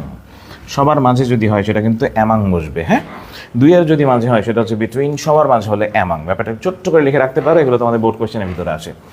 ওকে, রাজীব ভাই বললো আকাশ ভাই ডিম কার জন্য এনেছিলেন? জন্য বোঝালে সেটা ফর। যদি জন্য বলি সেখানে বসে প্রিপোজিশন ফর। ডিমের উপরে লবণ দেওয়া, উপরে একটুকে বলছিলাম স্পর্শ করে উপরে হলো সেটা অন। ওকে, একটা একটু মাছির উপর দিয়ে স্পর্শ ছাড়া, যদি স্পর্শ ছাড়া যদি বোঝায় সেটা কিন্তু এবং আরেকটু উপরে বসালে সেটা অ্যাবভ, যেটা আমরা একটু আগে শিখেছি। তেলাপোকা উপর দিয়ে উড়ে গেল, উপর থেকে উড়ে গেলে বলছিলাম কিন্তু এটা হচ্ছে ওভার। যদি গতিশীলভাবে হয় সেটা কিন্তু ওভার, একটু আগে বলেছিলাম গতিশীলভাবে স্মরণ হলে সেটা ওভার। নিচে ছিল একটা প্লেট, নিচে বললে একটু আগে পরে আসছি যে আন্ডার বা বিনিথ। আন্ডার বা বিনিথ কিন্তু স্পর্শ করে নিচে। পাশে বসালে সেখানে বিসাইড বসে। খাওয়ার আগে ঝগড়া পরে মাস্তি, তাহলে আগে বললে বিফোর, পরে বললে আফটার বসে প্রিপোজিশন। আমরা সবাই নৌকা দিয়ে নদী পার হয়ে, মানে জাস্ট নদী পার হচ্ছিলাম এমন সময় কোনো কিছুর মধ্য দিয়ে। আরেকটা ব্যাপার হচ্ছে একটু আগে বলেছিলাম যে যদি কখনো জঙ্গলের মধ্যে দিয়ে হয়, কোনো সার্ফেসের মধ্যে দিয়ে হয়, সেটা কিন্তু কোনো কিছুর মধ্য দিয়ে হলে সেটা থ্রু। ওকে, নদী পার হওয়ার ক্ষেত্রে কিন্তু বলেছিলাম যে অ্যাক্রস, আর রাস্তার ক্ষেত্রে বলছিলাম অ্যালং। এটা রাস্তার ধার হোক, কিনারা হোক, পাশ হোক। ওকে, অ্যাক্রস হচ্ছে আড়াআড়ি বা কানাকানি, আর যদি পাশ দিয়ে হয় রাস্তা সেটা হচ্ছে অ্যালং দ্য রোড। ওকে, কোনো কিছুর মধ্য দিয়ে হলে থ্রু, একটু আগে কনসেপ্ট ক্লিয়ার করেছি আমরা। ওকে, এরপরে ইন্টারেস্টিং কাহিনী। হঠাৎ অনু আপু অরিন আপুকে বললো সর্বশেষ কবে ডিম খেয়েছিলেন। অরিন আপু বললো যে সর্বশেষ ডিম খেয়েছিলাম 2017 সালের জানুয়ারি মাসের 1 তারিখে সকাল 8টায়। এখানে আমরা সময় রিলেটেড কিছু প্রিপারেশন পাবো। আমরা সবাই জানি বছরের আগে বসে হচ্ছে ইন, মানে মাস, সাল বা ঋতু, বা বছরের আগে, মাসের আগে ইন বসে, দিনের আগে দিন, বার বা তারিখের আগে কিন্তু অন বসে, আর সময়ের আগে আমরা নর্মালি একটু আগে কিন্তু সময়ের ব্যাপারটা ক্লিয়ার করে এসেছি, জাস্ট ওইটা মনে রাখলেই হবে। ওকে, এরপরে শেষে এসে বললো যে সম্পর্কে, মানে ডিম সম্পর্কে আর কিছু বলা যাবে না, সম্পর্কে বললে সেখানে বসে অ্যাবাউট। মোটামুটি কয়েকটা জিনিস মনে হয় আমরা একটু কনসেপ্ট ক্লিয়ার করে ফেলছি। আমরা বিসাইডস ব্যবহার শিখছি, আমরা হচ্ছে অন, অ্যাবভ বা ওভার, অ্যালং বা অ্যাক্রস, এগুলো ব্যবহার শিখে ফেলছি। জাস্ট এটাকে একটু তুমি নিমোনিক্স হিসেবে মনে রাখতে পারো। আশা করি তোমার প্রিপোজিশনের প্রবলেমগুলো সলভ হয়ে যাবে। আমরা এবার চলে আসবো সেটা হচ্ছে মানুষ মারা যায় কয়ভাবে। মানুষ যদি মারা যায় তাহলে সে 5ভাবে মারা যেতে পারে। ডায়ের পরে 5টা প্রিপোজিশন ইন্টারমিডিয়েটে আসে। যদি আমাদের অ্যাডমিশন টেস্টে আসে 12টা, তো ইন্টারমিডিয়েট এই 5টা থেকেই বোর্ড কোয়েশ্চেন প্রতিবারই মোটামুটি ডাই থেকে যদি কোয়েশ্চেন আসে তাহলে এই 5টা থেকে আসবে, এর বাইরে থেকে না। ওকে, আমরা যেটা করবো সেটা হচ্ছে, এখানে যেটা করবা সেটা হচ্ছে ডায়ের পরে বসে হচ্ছে 5টা, একটু নাম্বারিং করে ফেলো যদি খাতা কলম থাকে। প্রথমটা হচ্ছে ডায়ের পরে অ বসে, ডায়ের পরে হচ্ছে ফর, ডায়ের পরে বসে হচ্ছে বাই, ডায়ের পরে বসে হচ্ছে ইন, এবং ডায়ের পরে বসে হচ্ছে ফ্রম। ওকে, একটু কষ্ট করে সুন্দর করে লিখে রাখো। ডায়ের পরে হচ্ছে of, for, by, in, from. আমি একটু কমেন্ট সেকশনে জানাতে হবে ডায়ের পরে কয়টা প্রিপোজিশন বসে, প্রত্যেকে একটু জানাও আমাদের ডায়ের পরে কয়টা প্রিপোজিশন বসে। একটু প্রত্যেকে আমাকে একটু জানাবে যে ডায়ের পরে কয়টা প্রিপোজিশন বসে ইংলিশে। ওকে, ডায়ের পরে আমাদের নর্মালি কয়টা প্রিপোজিশন বসে, প্রত্যেকে কমেন্ট চেক করবো একটু ভালো করে। প্রত্যেকে কমেন্ট সেকশনে জানাবে যে ডায়ের পরে কয়টা প্রিপোজিশন বসে ইংলিশে। আমাদের ডায়ের পরে একটু বলেছিলাম কিন্তু ডায়ের পরে 5টা প্রিপোজিশন বসে। প্রত্যেকে একটু কষ্ট করে কমেন্ট সেকশনে জানাবে যে ডায়ের পরে আমাদের ইংলিশে কয়টা প্রিপোজিশন বসে। ইংলিশে ডায়ের পরে প্রিপোজিশন বসে হচ্ছে 5টা, মেইনলি হচ্ছে 5টা বসে। যদি এর পাশাপাশি আরও কিছু প্রিপোজিশন আছে যেগুলো হলো মূলত অ্যাডভান্স লেভেলে বা অ্যাডমিশন লেভেলে আসে। প্রথমে হচ্ছে ডায়ের পরে অফ বসে হচ্ছে 2 জায়গায়। আমরা নর্মালি যদি কখনো রোগে মারা যায়, অর্থাৎ ইলনেস, অথবা রোগের যদি নাম থাকে তখন সেটা হচ্ছে ডাই অফ। যদি কেউ একজন স্যাক্রিফাইস করে দেশের জন্য মারা যায় সেটা হচ্ছে ডায়ের পরে ফর বসে। ডায়ের পরে বাই বসে 3 জায়গায়, অ্যাক্সিডেন্ট, সুইসাইড, পয়জন, অর্থাৎ by accident, by suicide, by poison. খেয়াল রাখবে যদি কখনো ডায়ের পরে লেখা থাকে হচ্ছে অ্যাক্সিডেন্ট, সুইসাইড বা পয়জন, সেখানে ইংলিশে বসে বাই। ওকে, প্রত্যেকে একটু কষ্ট করে, হ্যাঁ ভেরি গুড, 5টা, ভেরি গুড, প্রত্যেকে কমেন্ট করতে থাকো। ডায়ের পরে হচ্ছে বাই 3 জায়গায় বসে, অ্যাক্সিডেন্ট, সুইসাইড, পয়জন। এটা একটু আমার সাথে বলার চেষ্টা করো, অ্যাক্সিডেন্ট, সুইসাইড, পয়জন, 3 জায়গায় বাই, অ্যাক্সিডেন্ট, সুইসাইড, পয়জন। ডায়ের পরে 4 জায়গায় বসে হচ্ছে আমাদের in, war, peace, poverty and sleep. যদি কখনো বলে হি ডাইড ড্যাশ ওয়ার, এটা কিন্তু বোর্ড কোয়েশ্চেন তোমাদের ইন্টারমিডিয়েট আসছে। ইন ওয়ার, মারা গেছে পিস, শান্তিতে, in peace. Poverty, in poverty, ঘুমে, ইন স্লিপ। তাহলে ওয়ার, পিস, পভার্টি, স্লিপ, এই 4 জায়গায় বসে in, war, peace, poverty and sleep. ডায়ের পরে ফ্রম বসে 6 জায়গায়, মানে তোমাদের বোর্ড কোয়েশ্চেন বা অ্যানালাইসিস বেসড হিসেবে লিখেছি এগুলো, যে তোমরা যে কোয়েশ্চেনগুলো যেগুলো ফেস করো ইন্টারমিডিয়েটে সেই কোয়েশ্চেন বেসড মূলত অ্যানালাইসিস। ফ্রম বসে 6 জায়গায়, ফ্রম বসে 6 জায়গায়। যদি লেখা থাকে injury, want, hunger, over eating, over work, over exercise, 6 জায়গায়। কখনো ইনজুরি অথবা want, hunger, over eating, over work, over exercise, মানে অতিরঞ্জিত কোনো কারণ বোঝালে over eating, over work, over exercise. Okay, এইবার একটু কষ্ট করে আমাকে জানাতে হবে ডায়ের পরে অফ বসে কয় জায়গায়, 2 জায়গায়, ফর বসে 1 জায়গায়, বাই বসে হচ্ছে 3 জায়গায়, আমাদের ইন বসে হচ্ছে 4 জায়গায়, এরপরে হচ্ছে আমাদের ফ্রম বসে 6 জায়গায়। এটা একটু কমেন্ট সেকশনে প্রত্যেকে জানাবে যে ডায়ের পরে কয় জায়গায় কি বসে। ওকে, প্রত্যেকে একটু কষ্ট করে কমেন্ট সেকশনটা জানাবে কমেন্ট সেকশন, আমি দেখতেছি। ওকে, সবাই একটু কষ্ট করে একটু জানাবে যে ডায়ের পরে নর্মালি মানুষ যদি মারা যায় তাহলে এই 5 ভাবে মারা যায়। এবং ডাই থেকে কিন্তু আমাদের কোয়েশ্চেন হিসেবে বোর্ড কোয়েশ্চেন কয়েকবার এসছে, ইন্টারমিডিয়েটে বোর্ড কোয়েশ্চেনে কিন্তু আমাদের ডাই থেকে প্রশ্ন এসছে। ওকে, তাহলে ডায়ের ব্যাপারটা মোটামুটি ক্লিয়ার করলাম। একটা গ্রুপ ভার্ব প্রচুর পরিমাণে আসে আমাদের ইন্টারমিডিয়েটে, সেটা হচ্ছে লুক। লুক থেকে কিন্তু আমাদের প্রচুর কোয়েশ্চেন আসে এবং আমাদের জানা আছে কি না লুকের পরে 8টা প্রিপোজিশন বসে এবং তোমাদের এখান থেকে 5টাই বোর্ড কোয়েশ্চেন। লুকের পরে কিন্তু 8টা এগুলোকে গ্রুপ ভার্ব বলে, অর্থাৎ অ্যাপ্রোপ্রিয়েট প্রিপোজিশন। এবং লুকের পরে কিন্তু 8টা প্রিপোজিশন বসে আমরা জানি মনে হয়, এবং এর অধিকাংশগুলোই তোমাদের বোর্ড কোয়েশ্চেন। একটু নাম্বারিং করে ফেলো প্রত্যেকে। লুকের পরে বসে হচ্ছে আপ বসে, লুকের পরে বসে হচ্ছে অ্যাট বসে, লুকের পরে বসে হচ্ছে ডাউন আপন, এটা তোমাদের বোর্ড কোয়েশ্চেন। লুকের পরে ফর বসে, এটা তোমাদের বোর্ড কোয়েশ্চেন। লুকের পরে আফটার বসে, ওকে। লুকের পরে আপ টু বসে, লুকের পরে ইনটু বসে, আর লুকের পরে ওভার বসে। এই 8টা প্রিপোজিশন লুকের পরে বসে এবং এর ভিতরে 4টা তোমাদের বোর্ড কোয়েশ্চেন। তাহলে লুকের পরে 8টা প্রিপোজিশন বসে, প্রত্যেক একটু কষ্ট করে কমেন্ট সেকশনে লিখবা লুকের পরে 8টা প্রিপোজিশন বসে, যার ভিতরে 4-5টাই আমাদের ইন্টারমিডিয়েটের বোর্ড কোয়েশ্চেন। তাহলে লুকের পরে বসে প্রিপোজিশন হচ্ছে 8টা। Look up, look at, look down upon, look for, look after, look up to, look into, look over. Okay, প্রত্যেকে কমেন্ট সেকশনে লিখবা লুকের পরে 8টা প্রিপোজিশন বসে। Look at, look up, look down upon, look for, look after, look up to, look into, look over. Okay, আমরা একটু কনসেপ্টটা ক্লিয়ার করে যাই। লুকের পরে যদি লুক আপ যদি তুমি ইউজ করতে চাও তখন সেটা খোঁজা বোঝায়, তবে সেটা শব্দ খোঁজা বোঝালে সেখানে বসে লুক আপ। যেমন এটা মেডিকেলও একবার এসেছিল যে look up the word in the dictionary, শব্দ খোঁজা বোঝালে সেটা লুক আপ। লুক অ্যাট মানে হচ্ছে তাকানো, আমি যদি বলি আমার দিকে তাকাও সেটা হবে লুক অ্যাট মি। এখানে অপশন হিসেবে আমরা জাস্ট সিঙ্গেল একটা করে ওয়ার্ড রেখেছি, যেটা তুমি নিমোনিক্স হিসেবে মনে রাখার টেকনিকে কাজে লাগাতে পারো। লুক ডাউন আপন, যেটা আমাদের বোর্ড কোয়েশ্চেন, কয়েকবার এসে বোর্ডে, যে কাউকে অবজ্ঞা করা, অবহেলা করা, ছোট করা, অবজ্ঞা করা, অবহেলা করা, ছোট করা, সেটা হচ্ছে look down upon. Look for হচ্ছে আশা করা, এক্সপেক্ট করা বা খোঁজা বোঝায়, শব্দ বাদে বাকি সব কিছু খোঁজা কিন্তু লুক ফর। লুক আফটার মানে দেখাশোনা করা, যদি বলা হয় আমার বাবা মাকে আমার দেখাশোনা করা উচিত, তাহলে I should look after my parents. Look up two মানে সম্মান করা, রেসপেক্ট বোঝায়, যে we should look up to our teachers. Look into, look over, এই দুটার পার্থক্য আমরা অনেকেই জানি না। এই দুটার ভিতরে পার্থক্য আছে, বইটা কিন্তু সিমিলারভাবে লিখছে, কিন্তু দুটার ব্যাপার এক না। লুক ইনটু হচ্ছে আমরা যদি অনেক সময় নিয়ে কোনো কিছু করে থাকি সেটা হচ্ছে লুক ইনটু, আর যদি অল্প সময় ব্যবহার করি বা অল্প সময় নিয়ে কোনো কাজ করে থাকি সেটাকে বলে লুক ওভার। এটা কিন্তু আক্ষরিকভাবে লেখা আছে সেম, কিন্তু জিনিসটা সেম না, যেটা আলাদা। লুক ইনটু হচ্ছে এবার ইনভেস্টিগেশন, তদন্তের ক্ষেত্রে বলে যে the police are looking into the case. তাহলে লুক ইনটু হচ্ছে জাস্ট ইনভেস্টিগেশনের ক্ষেত্রে, মানে অর্থাৎ যেখানে সময় বেশি নিয়ে আমরা কাজ করে থাকি, আর ওভার হচ্ছে অল্প সময় ব্যবহার করে। তো এই 8টার ভিতরে 4টা আমাদের board question, maybe concept clear. Okay, তাহলে লুক ফর, লুক আপ প্রায় সিমিলার, কিন্তু হ্যাঁ এই দুটা ঘোলা কিন্তু বিপদ। যদি বলি লুক আপ এবং লুক ফর, এই দুটা কিন্তু প্রায় সিমিলার, এই দুটাতে কিন্তু ঝামেলা হতে পারে, জাস্ট একটু খেয়াল রাখবে। একটা হচ্ছে শব্দ খোঁজায়, আর শব্দ বাদে বাকি সব কিছু খোঁজা হচ্ছে লুক ফর। ওকে, এছাড়া বলছিলাম ইনটু হচ্ছে সময় নিয়ে, ওভার হচ্ছে অল্প সময় নিয়ে, আর লুক ডাউন আপন তোমাদের বোর্ড কোয়েশ্চেন, যার মানে হচ্ছে অবজ্ঞা করা বা অবহেলা করা। ওকে, আশা করি লুক ক্লিয়ার। আমরা প্রায় সিমিলার টাইপের প্রিপোজিশনগুলো প্রায় পরীক্ষায় পেয়ে থাকি, যেমন abide by, abide with, abide in. Abide by মানে কিন্তু মেনে চলা, অ্যাবাইড উইথ মানে সাথে থাকা, অ্যাবাইড ইন মানে বাস করা। 3টাই তোমাদের আসছে পরীক্ষায়। Born in, born of, born to, similar কিন্তু মনে হয়। এই জাতীয়গুলো আমাদের নোট করা আছে এক পেজে। এইটা তোমরা একটু না দেখে ইন্টারমিডিয়েট এক্সাম হলে যাবে না, অবশ্যই এই পার্টটা একবার চোখ বুলিয়ে যাবে, কারণ সিমিলারগুলো খোলায় আমাদের বেশি। আমাদের বর্ন ইন মানে জন্মস্থান অথবা জন্মসাল, যদি কখনো জন্মসাল লেখা থাকে তখন সেটাও কিন্তু আমাদের, যদি সাল লেখা থাকে তাহলে সেটাও কিন্তু বর্ন ইন। জন্মস্থান বা জন্মসাল দুটাই কিন্তু বর্ন ইন।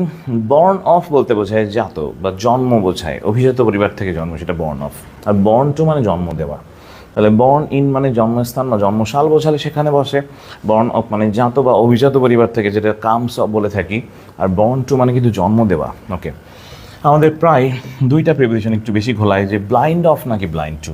এটা একটু মনোযোগ দিয়ে সবাই খেয়াল করবো, blind of and blind to, এটা প্রচুর আসে তোমাদের কিন্তু। হ্যাঁ, blind of and blind to, যেটা করবা সেটা হচ্ছে ব্লাইন্ড অফ, ব্যাপারটা আমি একটু এভাবে মনে রাখি, জাস্ট মনে করো কারোর এক চোখ নাই, মানে চোখে অন্ধ, সেটা হচ্ছে ব্লাইন্ড অফ।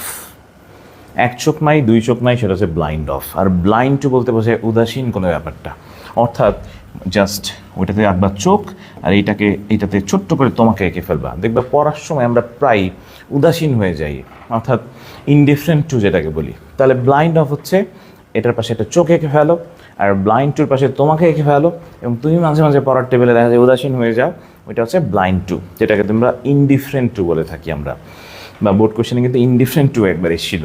তাহলে ব্লাইন্ড অফ হচ্ছে অন্ধত্ব বোঝায় ব্লাইন্ডনেস, আর ব্লাইন্ড টু হচ্ছে ইনডিফারেন্ট টু বা ক্যালাস টু। বাবা তার সন্তান সম্পর্কে উদাসীন, সেটা কিন্তু ব্লাইন্ড টু।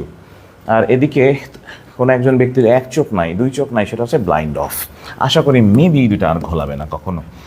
আমরা প্রিপোজিশনে একটা ইম্পর্টেন্ট কনসেপ্ট আছে প্রিপোজিশনে, সেটা হচ্ছে প্রিপোজিশন যেটা আমরা পড়ে থাকি এটা কিন্তু হচ্ছে বাংলায় বিভক্তি। আমরা যে প্রিপোজিশন পড়ে থাকি, এবং এই কনসেপ্টটা ইন্টারমিডিয়েটে 100% কাজে দেবে, তোমার বোর্ড কোয়েশ্চেন সহ বিভিন্ন কোয়েশ্চেন সলভ করার ক্ষেত্রে প্রচুর কাজে দেয়।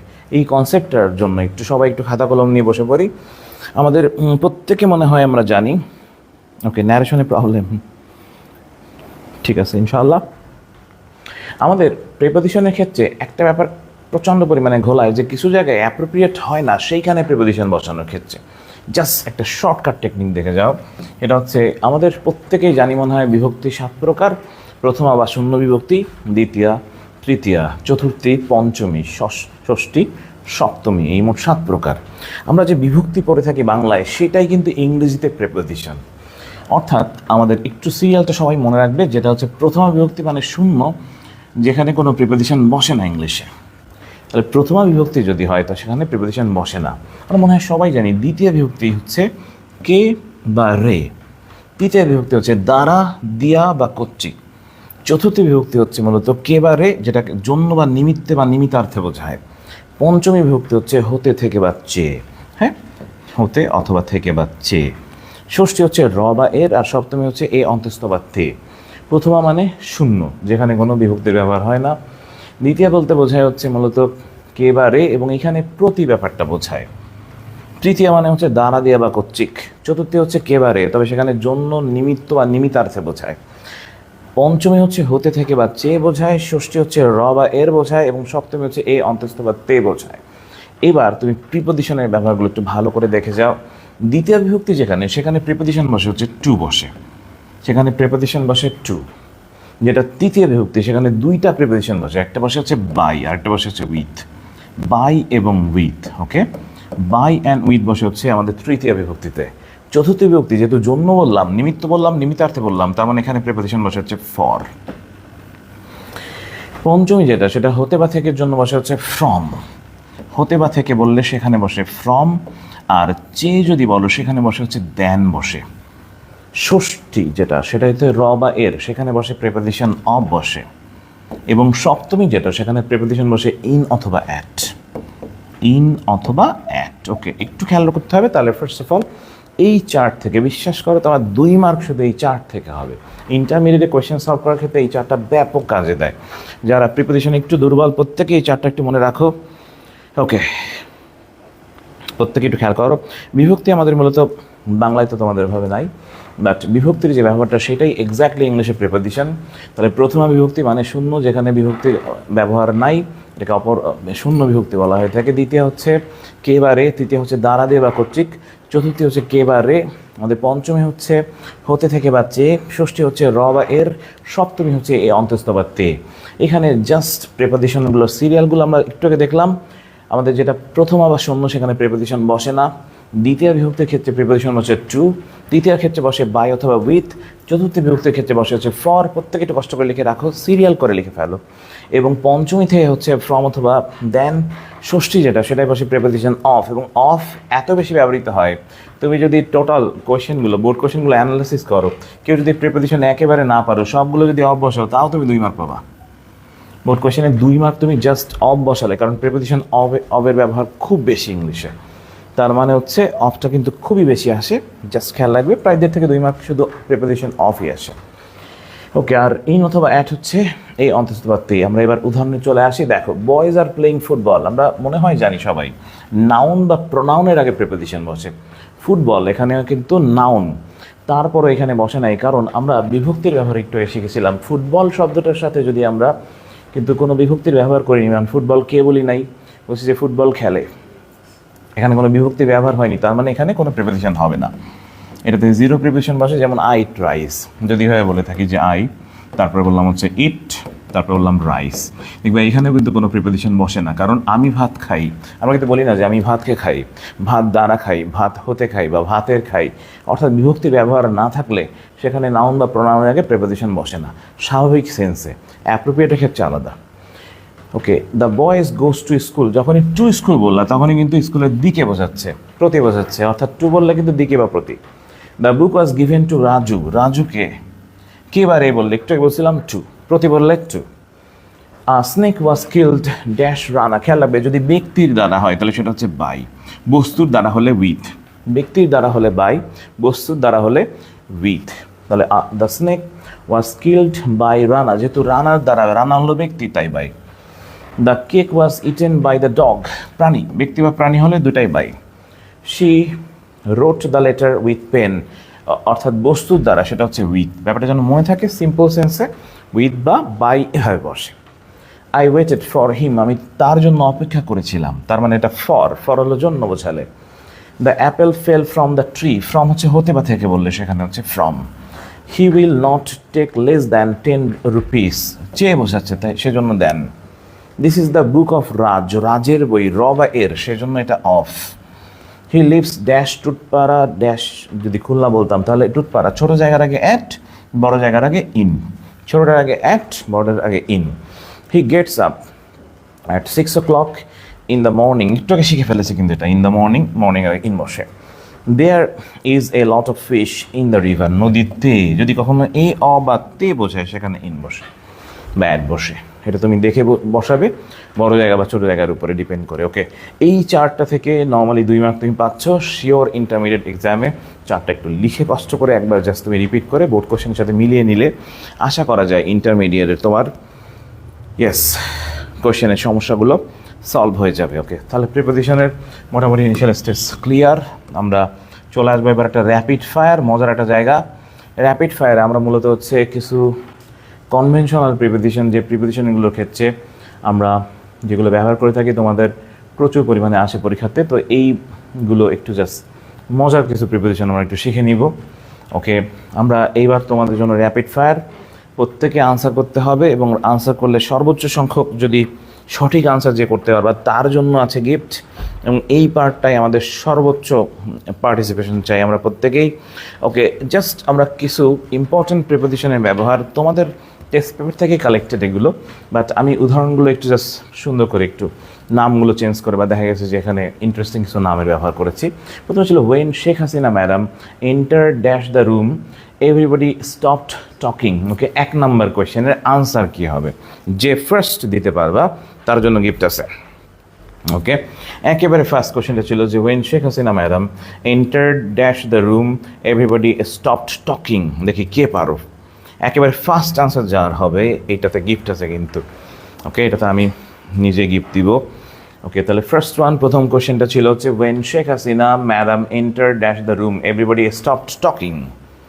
ওকে, জিত লিখছে হচ্ছে নো প্রিপোজিশন, ঠিক আছে, জিত লিখেছে। আসান লিখেছো নো প্রিপোজিশন। ওকে, ইরা লিখছে হচ্ছে ইনটু, ওকে, নো প্রিপোজিশন। অথই লিখছে হচ্ছে ইনটু। ওকে, ইয়াসমিন লিখছে হচ্ছে ইনটু, জিত নো প্রিপোজিশন, নো প্রিপোজিশন। ওকে, জেসিকা লিখছে হচ্ছে ইনটু, জিত লিখছে আবার নো প্রিপোজিশন। ওকে, আমি এই কোয়েশ্চেনের আনসার তোমাদের 2 জনকে বিজয়ী হিসেবে নিচ্ছি। একজন হচ্ছে স্বর্ণ আর একজন হচ্ছে আসান। 2 জন, ও আসান তো প্রথমে ঠিক লিখছিল পরে আবার ভুল লিখছে মনে হয়, তাহলে স্বর্ণই কিন্তু বিজয়ী। দেখো নর্মাল সিকোয়েন্সে কিন্তু আমরা না স্বাভাবিকভাবে এন্টারের পরে কিন্তু প্রিপোজিশন ইনটু বসাই, কিন্তু ভালো করে মনোযোগ দিয়ে শোনো, এন্টারের পরে প্রবেশ বোঝালে কোনো প্রিপোজিশন বসে না। এন্টারের পরে যদি প্রবেশ বোঝাও কোনো প্রিপোজিশন বসে না, জিরো প্রিপোজিশন। কি বলছি, এন্টারের পরে প্রবেশ বোঝাতে কোনো প্রিপোজিশন বসে না ইংলিশে, কিন্তু এন্টারের পরে প্রিপোজিশন ইনটু বসে, সেটা হচ্ছে চুক্তি বোঝালে। যদি কখনো অ্যাগ্রিমেন্ট বা চুক্তি বলো সেখানে বসে ইনটু। কি বলছি, চুক্তি বললে সেখানে বসে ইনটু। ওকে, অনেকে ইন্টু লিখে ফেলেছি। ইন্টু যারা লিখছো একটু ভালো করে শোনো। এন্টারের পরে প্রবেশ বললে সেখানে প্রিপোজিশন বসে না। Modi recently entered an agreement with her. খেয়াল করছো কিনা, এখানে অ্যাগ্রিমেন্ট লেখা আছে, চুক্তি লেখা আছে, এইটাতে বসে হচ্ছে ইন্টু। ওকে, এইটাতে বসে প্রিপোজিশন ইন্টু। যদি অ্যাগ্রিমেন্ট বা চুক্তি বলা থাকে সেটা এন্টার ইন্টু, কিন্তু স্বাভাবিকভাবে এন্টারের পরে কোনো প্রিপোজিশন বসে না। প্রবেশ বোঝাতে এন্টারের পরে কোনো প্রিপোজিশন বসে না। ওকে, তাহলে এটাতে স্বর্ণ গিফট পাবা। ওকে, চলে আসো পরেরটায়। পরেরটা হচ্ছে Kauwa Kader is deprive dash basic needs. Okay, Kauwa Kader, আমরা কাদের কাকুকে হয়তো মিস করি মাঝে মাঝে, ওনার নামটা লিখতেছিলাম যে কাউয়া Kader is deprived dash basic needs. ওকে, এইটাতে আমাকে একটু জাস্ট কমেন্ট সেকশনে জানাবে ডেপ্রাইভড এর পরে কি প্রিপোজিশন কি বসে। ডেপ্রাইভড, ওকে, অথই লিখতে হচ্ছে অফ বসে। ওকে, উম্মে হাবিবা লিখতে হচ্ছে অফ বসে। ওকে, স্বর্ণ লিখতে হচ্ছে অফ বসে। ওকে, বাকিরা কমেন্ট করতে থাকো। ওকে, আজকের মূলত অধিকাংশ কমেন্টগুলোই হয়তো বা তোমরা পুরস্কার পাবা। ওকে, দেখা যাবে আমি এটা সিলেক্ট করে তোমাদের পুরস্কৃত করব। তাহলে ডেপ্রাইভডের পরে কিন্তু প্রিপোজিশন বসে অফ। ডেপ্রাইভড অফ, ডেপ্রাইভড পরে কিন্তু অফ বসে। The train is running dash time. Okay, time শব্দটা যদি থাকে তখন প্রিপোজিশন বসে দুইটা, in time, on time. Time যদি থাকে তখন সেখানে প্রিপোজিশন বসে দুইটা, ইন টাইম বা on time. The train is running dash time. খেয়াল করবে, টাইম যদি ফিক্সড হয়, সময় যদি হয় ফিক্সড, তাহলে সেখানে বসে হচ্ছে অন টাইম। তাহলে এটা হবে হচ্ছে on time. The plane will take off dash time, এটাও কিন্তু on time. The bus is usually dash time. Time যদি ফিক্স না হয়, এই যে ইউজুয়ালি ওয়ার্ডটা বলেছে যে এটা পুরোপুরি ফিক্স না, এটা হলো ইন টাইম। ওকে, ছোট্ট করে নোট করে রাখো। সময়ের আগে মানে টাইম শব্দটাকে ইংলিশে প্রিপোজিশন বসে দুইটা, in time, on time. On time হচ্ছে ফিক্সড টাইম, আর ইন হচ্ছে অনির্দিষ্ট সময় বললে সেখানে বসে হচ্ছে ইন টাইম। ব্যাপারটা একটু খেয়াল করে লিখে রাখো, কারণ আমাদের এই দুটা হচ্ছে বোর্ড কোয়েশ্চেনে তোমরা পাবে। ওকে, আমরা এর পরের উদাহরণ যেটা আছে সেই উদাহরণে হচ্ছে দেখতেছি অনন্ত জলিল। তোমার হয়তো নামটা চিনো। ওকে, ভদ্রলোক একজন নায়ক। তো Ananta Jalil is angry or annoyed dash Barsha. যে কষ্ট করে 7 নাম্বার এমসিকিউ কোয়েশ্চেনের আনসার দেখি কে প্রথমে পারো। 7, number 7, Ananta Jalil is angry বা অ্যানয়েড ড্যাশ বর্ষা। দেখি এটাতে ফার্স্ট আনসার কার আসে। 7 নাম্বারটা একটু কষ্ট করে প্রত্যেকেই কমেন্ট সেকশনে জানাবে আমাকে যে number 7, Ananta Jalil is angry বা annoyed dash Barsha. Okay, Arpa লিখছে হচ্ছে উইথ, বাকিটা লিখতে থাকো। ওকে, অনেকে ইন টাইম বা অন টাইমের ভিতরে আসি। ওকে, স্বর্ণ লিখছে হচ্ছে with. Okay, very good. Okay, ভালো করে শোনো। যদি normally angry, annoyed, satisfy, surprise এইগুলোর ক্ষেত্রে ব্যক্তি যদি হয়, যদি পরে ব্যক্তি থাকে তাহলে সেখানে বসে হচ্ছে উইথ। ব্যক্তি হলে বসে হচ্ছে উইথ। কোনো ব্যাপারে হলে সেটা অ্যাট। কোনো ব্যাপারে যদি হয় সেটা অ্যাট। কাদের কাকু ইজ অ্যাংরি বা অ্যানয়েড। ওকে, কাকুর নাম মনে আছে হয়তো বা সবার। অ্যাংরি বা অ্যানয়েড ড্যাশ ইজ মিসকন্ডাক্ট। কোনো ব্যাপারে হলে বলছিলাম অ্যাট। যদি কোনো বিষয় হয়, কোনো ব্যাপারে হয়, সেটা হচ্ছে অ্যাট। ব্যক্তি হলে উইথ, ব্যাপারে হলে অ্যাট। ব্যক্তি হলে উইথ, ব্যাপারে হলে অ্যাট। ওকে, হাউন আঙ্কেল হয়তো মনে আছে কিনা, হাউন আঙ্কেলের নাম আমাদের প্রত্যেকের। Haun uncle is blind dash one eye. এটা একটু আগে পড়ছি আমরা, প্রত্যেকেই দেখি একটু আনসার করার ট্রাই করো। কোনটা? 9 নাম্বারটা। ওকে, 9 নাম্বারটা আনসার করবে একটু। Yes, very good. অনেকে কোশ্চেনে আনসার করতেছো, ভেরি গুড। একটু আগে কিন্তু আমরা ছবি এঁকে বুঝছিলাম যে হাউন আঙ্কেল সেই বিখ্যাত person. Haun uncle is blind dash one eye. একটু কষ্ট করে আনসার করে ফেলো প্রত্যেকেই। ওকে, ব্লাইন্ডের পরে কিন্তু দুইটা বলছিলাম যে blind of, blind to. Blind of, blind to. তাহলে Haun uncle is blind dash one eye. চোখে যদি অন্ধ হয়, কি বলছিলাম? ব্লাইন্ড অফ নাকি টু? দেখি কমেন্ট সেকশনে কমেন্টে জানাবো। ওকে, প্রত্যেকে জানাও। ওকে, ব্লাইন্ড অফ, আমরা একটু কিন্তু লিখছিলাম যে ব্লাইন্ড অফ হচ্ছে চোখে অন্ধ, তাহলে ব্লাইন্ড অফ হবে এটা। যাদের হয়েছে মিলিয়ে নাও। DB Harun is blind dash his son's fault. একটু বলছিলাম যদি কোনো ব্যাপারে উদাসীন হয় সেটা হচ্ছে blind to. Blind to. Okay, তাহলে ব্লাইন্ড অফ হচ্ছে যদি অন্ধত্ব বোঝায়, ব্লাইন্ডনেস বোঝায়, সেটা ব্লাইন্ড অফ। উদাসীন বললে সেটা ব্লাইন্ড টু। আমাদের ব্লাইন্ড টু কিন্তু ইন্টারমিডিয়েট কোয়েশ্চেন। আমরা মূলত এই কোয়েশ্চেনগুলো তো আমাদের একটু বোর্ড কোয়েশ্চেনগুলোই সলভ করে নিচ্ছি প্রত্যেকেই। তো একটু কষ্ট করে সবার পার্টিসিপেশন চাই, প্রত্যেকেই একটু কষ্ট করে হচ্ছে কমেন্ট সেকশন আমাকে জানাবে আনসারগুলো। জায়েদ খান বার্স ড্যাশ লাফিং বা ক্রাইং। ওকে, 11 নাম্বারটা একটু আনসার করার ট্রাই করি প্রত্যেকেই। জায়েদ খান সেই বিখ্যাত নায়ক, মনে আছে কিনা, তিনি শো অফ করতেন। তো জায়েদ খান বার্স ড্যাশ লাফিং বা ক্রাইং। একটু কষ্ট করে আনসার করার ট্রাই করো, কারণ তোমাদের বার্স থেকে দুইটাই বোর্ড কোশ্চেন, ইন্টারমিডিয়েট দুইটাই বোর্ডে আসছে, বার্স আউট, বার্স ইনটু। দুইটাই কিন্তু আমাদের বোর্ড কোয়েশ্চেন। আমরা কষ্ট করে 11 নাম্বারটা আনসার করার ট্রাই করি। বার্সের পরে জায়েদ খানের পরে বার্স্ট ইনটু হবে না আউট হবে, আর বুবলির পরে বার্স্ট আউট হবে না ইনটু হবে। প্রত্যেকে একটু কমেন্ট সেকশনে জানাবে আমাকে। 11 এবং 12 নাম্বার কোয়েশ্চেন আমাদের এই দুটা কিন্তু প্রত্যেকটা board question. Okay, very good. Burst out, লাফিং, ক্রাইং, ভেরি গুড। যদি নিয়মটা এরকম, সেটা হচ্ছে যদি কখনো তোমার ব্লাঙ্কের পরের ওয়ার্ডটা যদি হয় ভার্ব প্লাস আইএনজি, তখন সেইটাতে হয় হচ্ছে আউট। ব্লাঙ্কের পরে যদি ভার্ব প্লাস আইএনজি হয় সেটাতে বসে হচ্ছে আউট। আর ব্লাঙ্কের পরে ভার্সের পরে যদি লাফটার বা টিয়ার্স মানে নাউন লেখা থাকে, ওকে, এটা যদি নাউন হয় সেটাই হচ্ছে বার্স্ট ইনটু। ওকে, খেয়াল করে রুলটা একটু ছোট্ট করে লিখে রাখো। যদি ভার্ব প্লাস আইএনজি হয় সেটা হচ্ছে আউট, আর যদি পরের ওয়ার্ডটা নাউন হয় তাহলে সেখানে বসে হচ্ছে বার্স্ট ইনটু। ওকে, দুইটাই কিন্তু আমাদের ইন্টারমিডিয়েট বোর্ড কোয়েশ্চেন, তাই আমরা একটু ভালো করে দুইটার রুলস সহ লিখে রাখো যে বার্স্ট ইনটু হচ্ছে ভার্ব প্লাস আইএনজি যদি হয় ব্লাঙ্কের পরে সেটা বার্স্ট আউট, আর বার্স্ট ইনটু হচ্ছে যদি তারপরে নাউন লেখা থাকে ইনটু টিয়ার্স বা লাফটার। ওকে, আশা করি মেবি বার্স্টের ব্যাপারটা ক্লিয়ার। আমরা কিন্তু হাসি বা কান্না দিয়ে পড়ি, কিন্তু ব্যাপারটা হাসি কান্না দিয়ে পড়ার দরকার নেই। তুমি জাস্ট মনে রাখবে যে পরের ওয়ার্ডটা নাউন নাকি ভার্ব প্লাস আইএনজি, মানে জেরান নাকি নাউন। আসো, মিসেস পরিমণি নামটা মনে হয় শুনছি, প্রচুর পরিমাণে আমরা দেখি ওনাকে। Mrs Pori Moni has been blessed dash a cute boy. Okay, blessed এর পরে কি বসে আমাকে কমেন্ট সেকশনে জানাবে। ব্লেসড এর পরে প্রিপোজিশন কি বসে। এইটা তোমাদের ইন্টারমিডিয়েট বোর্ড কোয়েশ্চেন। আমি এখানে মূলত এইচএসসি লেভেলের যে কয়টা কোয়েশ্চেন টেস্ট পেপার বা আমাদের বোর্ড কোয়েশ্চেন অথবা দেখা যাচ্ছে কলেজগুলোতে এসছে সেইগুলোর অ্যানালাইসিস বেসড ক্লাস মূলত আমাদের। একটু কষ্ট করে ভালো করে লিখে ফেলো। হ্যাঁ, অর্পা লিখতে হচ্ছে with, very good. Blessed with, okay, আশীর্বাদ পুষ্ট হওয়া, blessed with, very good. Faraz Karim comes dash এর ইস ফ্যামিলি। ওকে, জাস্ট এখানে যদি আমাদের ব্লাঙ্ক দেওয়া থাকতো তাহলে সেটা কাম অফই হতো। কামের পরে অফ হচ্ছে জন্ম হলে, কারো যদি জন্ম হয় অরিজিনেশন বা বার্থ বোঝায় সেটা কামস অফ। মেডিকেল আসা কোয়েশ্চেন ছিল এবং এটা ছিল 17 সালের ম্যাথ কোয়েশ্চেন যে he comes of a good family. তাহলে কামের পরে অফ হচ্ছে জন্ম, অরিজিনেশন বা বার্থ বললে সেখানে। Shakib Al Hasan has made a great comeback dash India. Okay, যদি কখনো কোনো কিছুর বিপক্ষে হয় কোনো দেশ, সেখানে কিন্তু এগেইনস্ট বসে। একটু আগে দেখে আসছিলাম আমরা, তখন আমরা এগেইনস্ট বসাই হচ্ছে প্রেপোজিশন হিসেবে। তাহলে ইন্ডিয়ার বিপক্ষে, যদিও তিনি পারেন নাই, কিন্তু রিসেন্ট আমরা খেলায় দেখেছিলাম। Okay, Shakib Khan is coming forward dash saving Apu Biswas. Okay, 16 নম্বরের কোশ্চেনের আনসারটা একটু করার ট্রাই করো একটু প্রত্যেকেই। 16 নম্বরের উত্তরটা কী হবে? The Shakib Khan is coming forward dash saving Apu Biswas. Coming ফরওয়ার্ডের পরে কাম ফরওয়ার্ডের পরে কী বসে? এটা তোমাদের কিন্তু রাইট ফর্মস অফ ভার্বের ভিতরে আসে। কাম ফরওয়ার্ডের পরে কী বসে? ইংলিশে প্রেপোজিশন কাম ফরওয়ার্ড ড্যাশ। এটা কিন্তু তোমাদের রাইট ফর্মস অফ ভার্বের ভিতরে কিন্তু আসে। কাম ফরওয়ার্ডের পরে কী বসে? প্রেপোজিশন। প্রত্যেকে একটু কষ্ট করে একটু জাস্ট কাম ফরওয়ার্ডের পরে কী বসে লিখে ফেলো। আগেরটা অনেকেই লিখতেছি আমরা, এগেইনস্ট এগেইনস্ট এগেইনস্ট। ওকে, ভেরি গুড।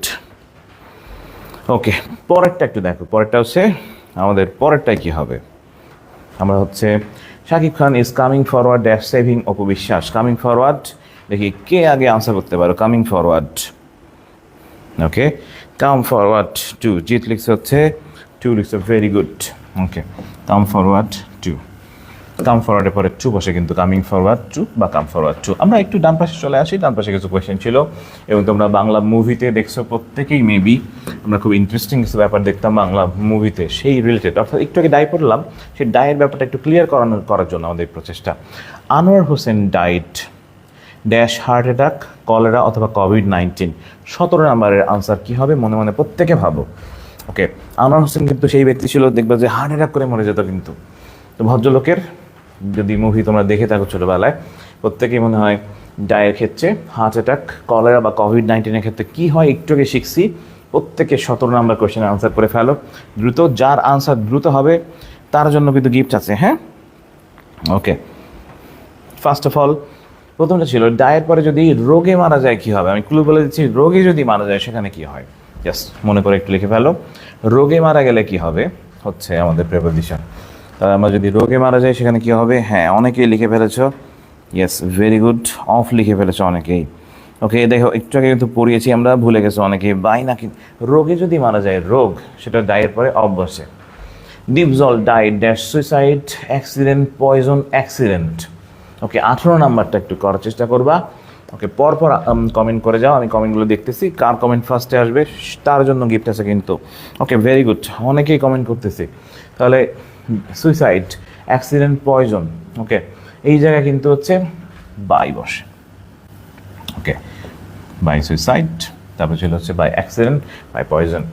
বাটপারাস কিন্তু প্রায় মরে যেত। তোমরা তো রিসেন্টলি বিভিন্ন মিম দেখছো যে died dash over eating, over work, over exercise. Okay, এইটাতে কি বলবে 19 নাম্বারে। যারা কমেন্ট করবে একটু নাম্বার সহ লিখবা কিন্তু একটু কষ্ট করে, হ্যাঁ। ওকে, ভেরি গুড। বাই লিখছো অনেকেই, মুনতাসির লিখেছো, আসান লিখেছো।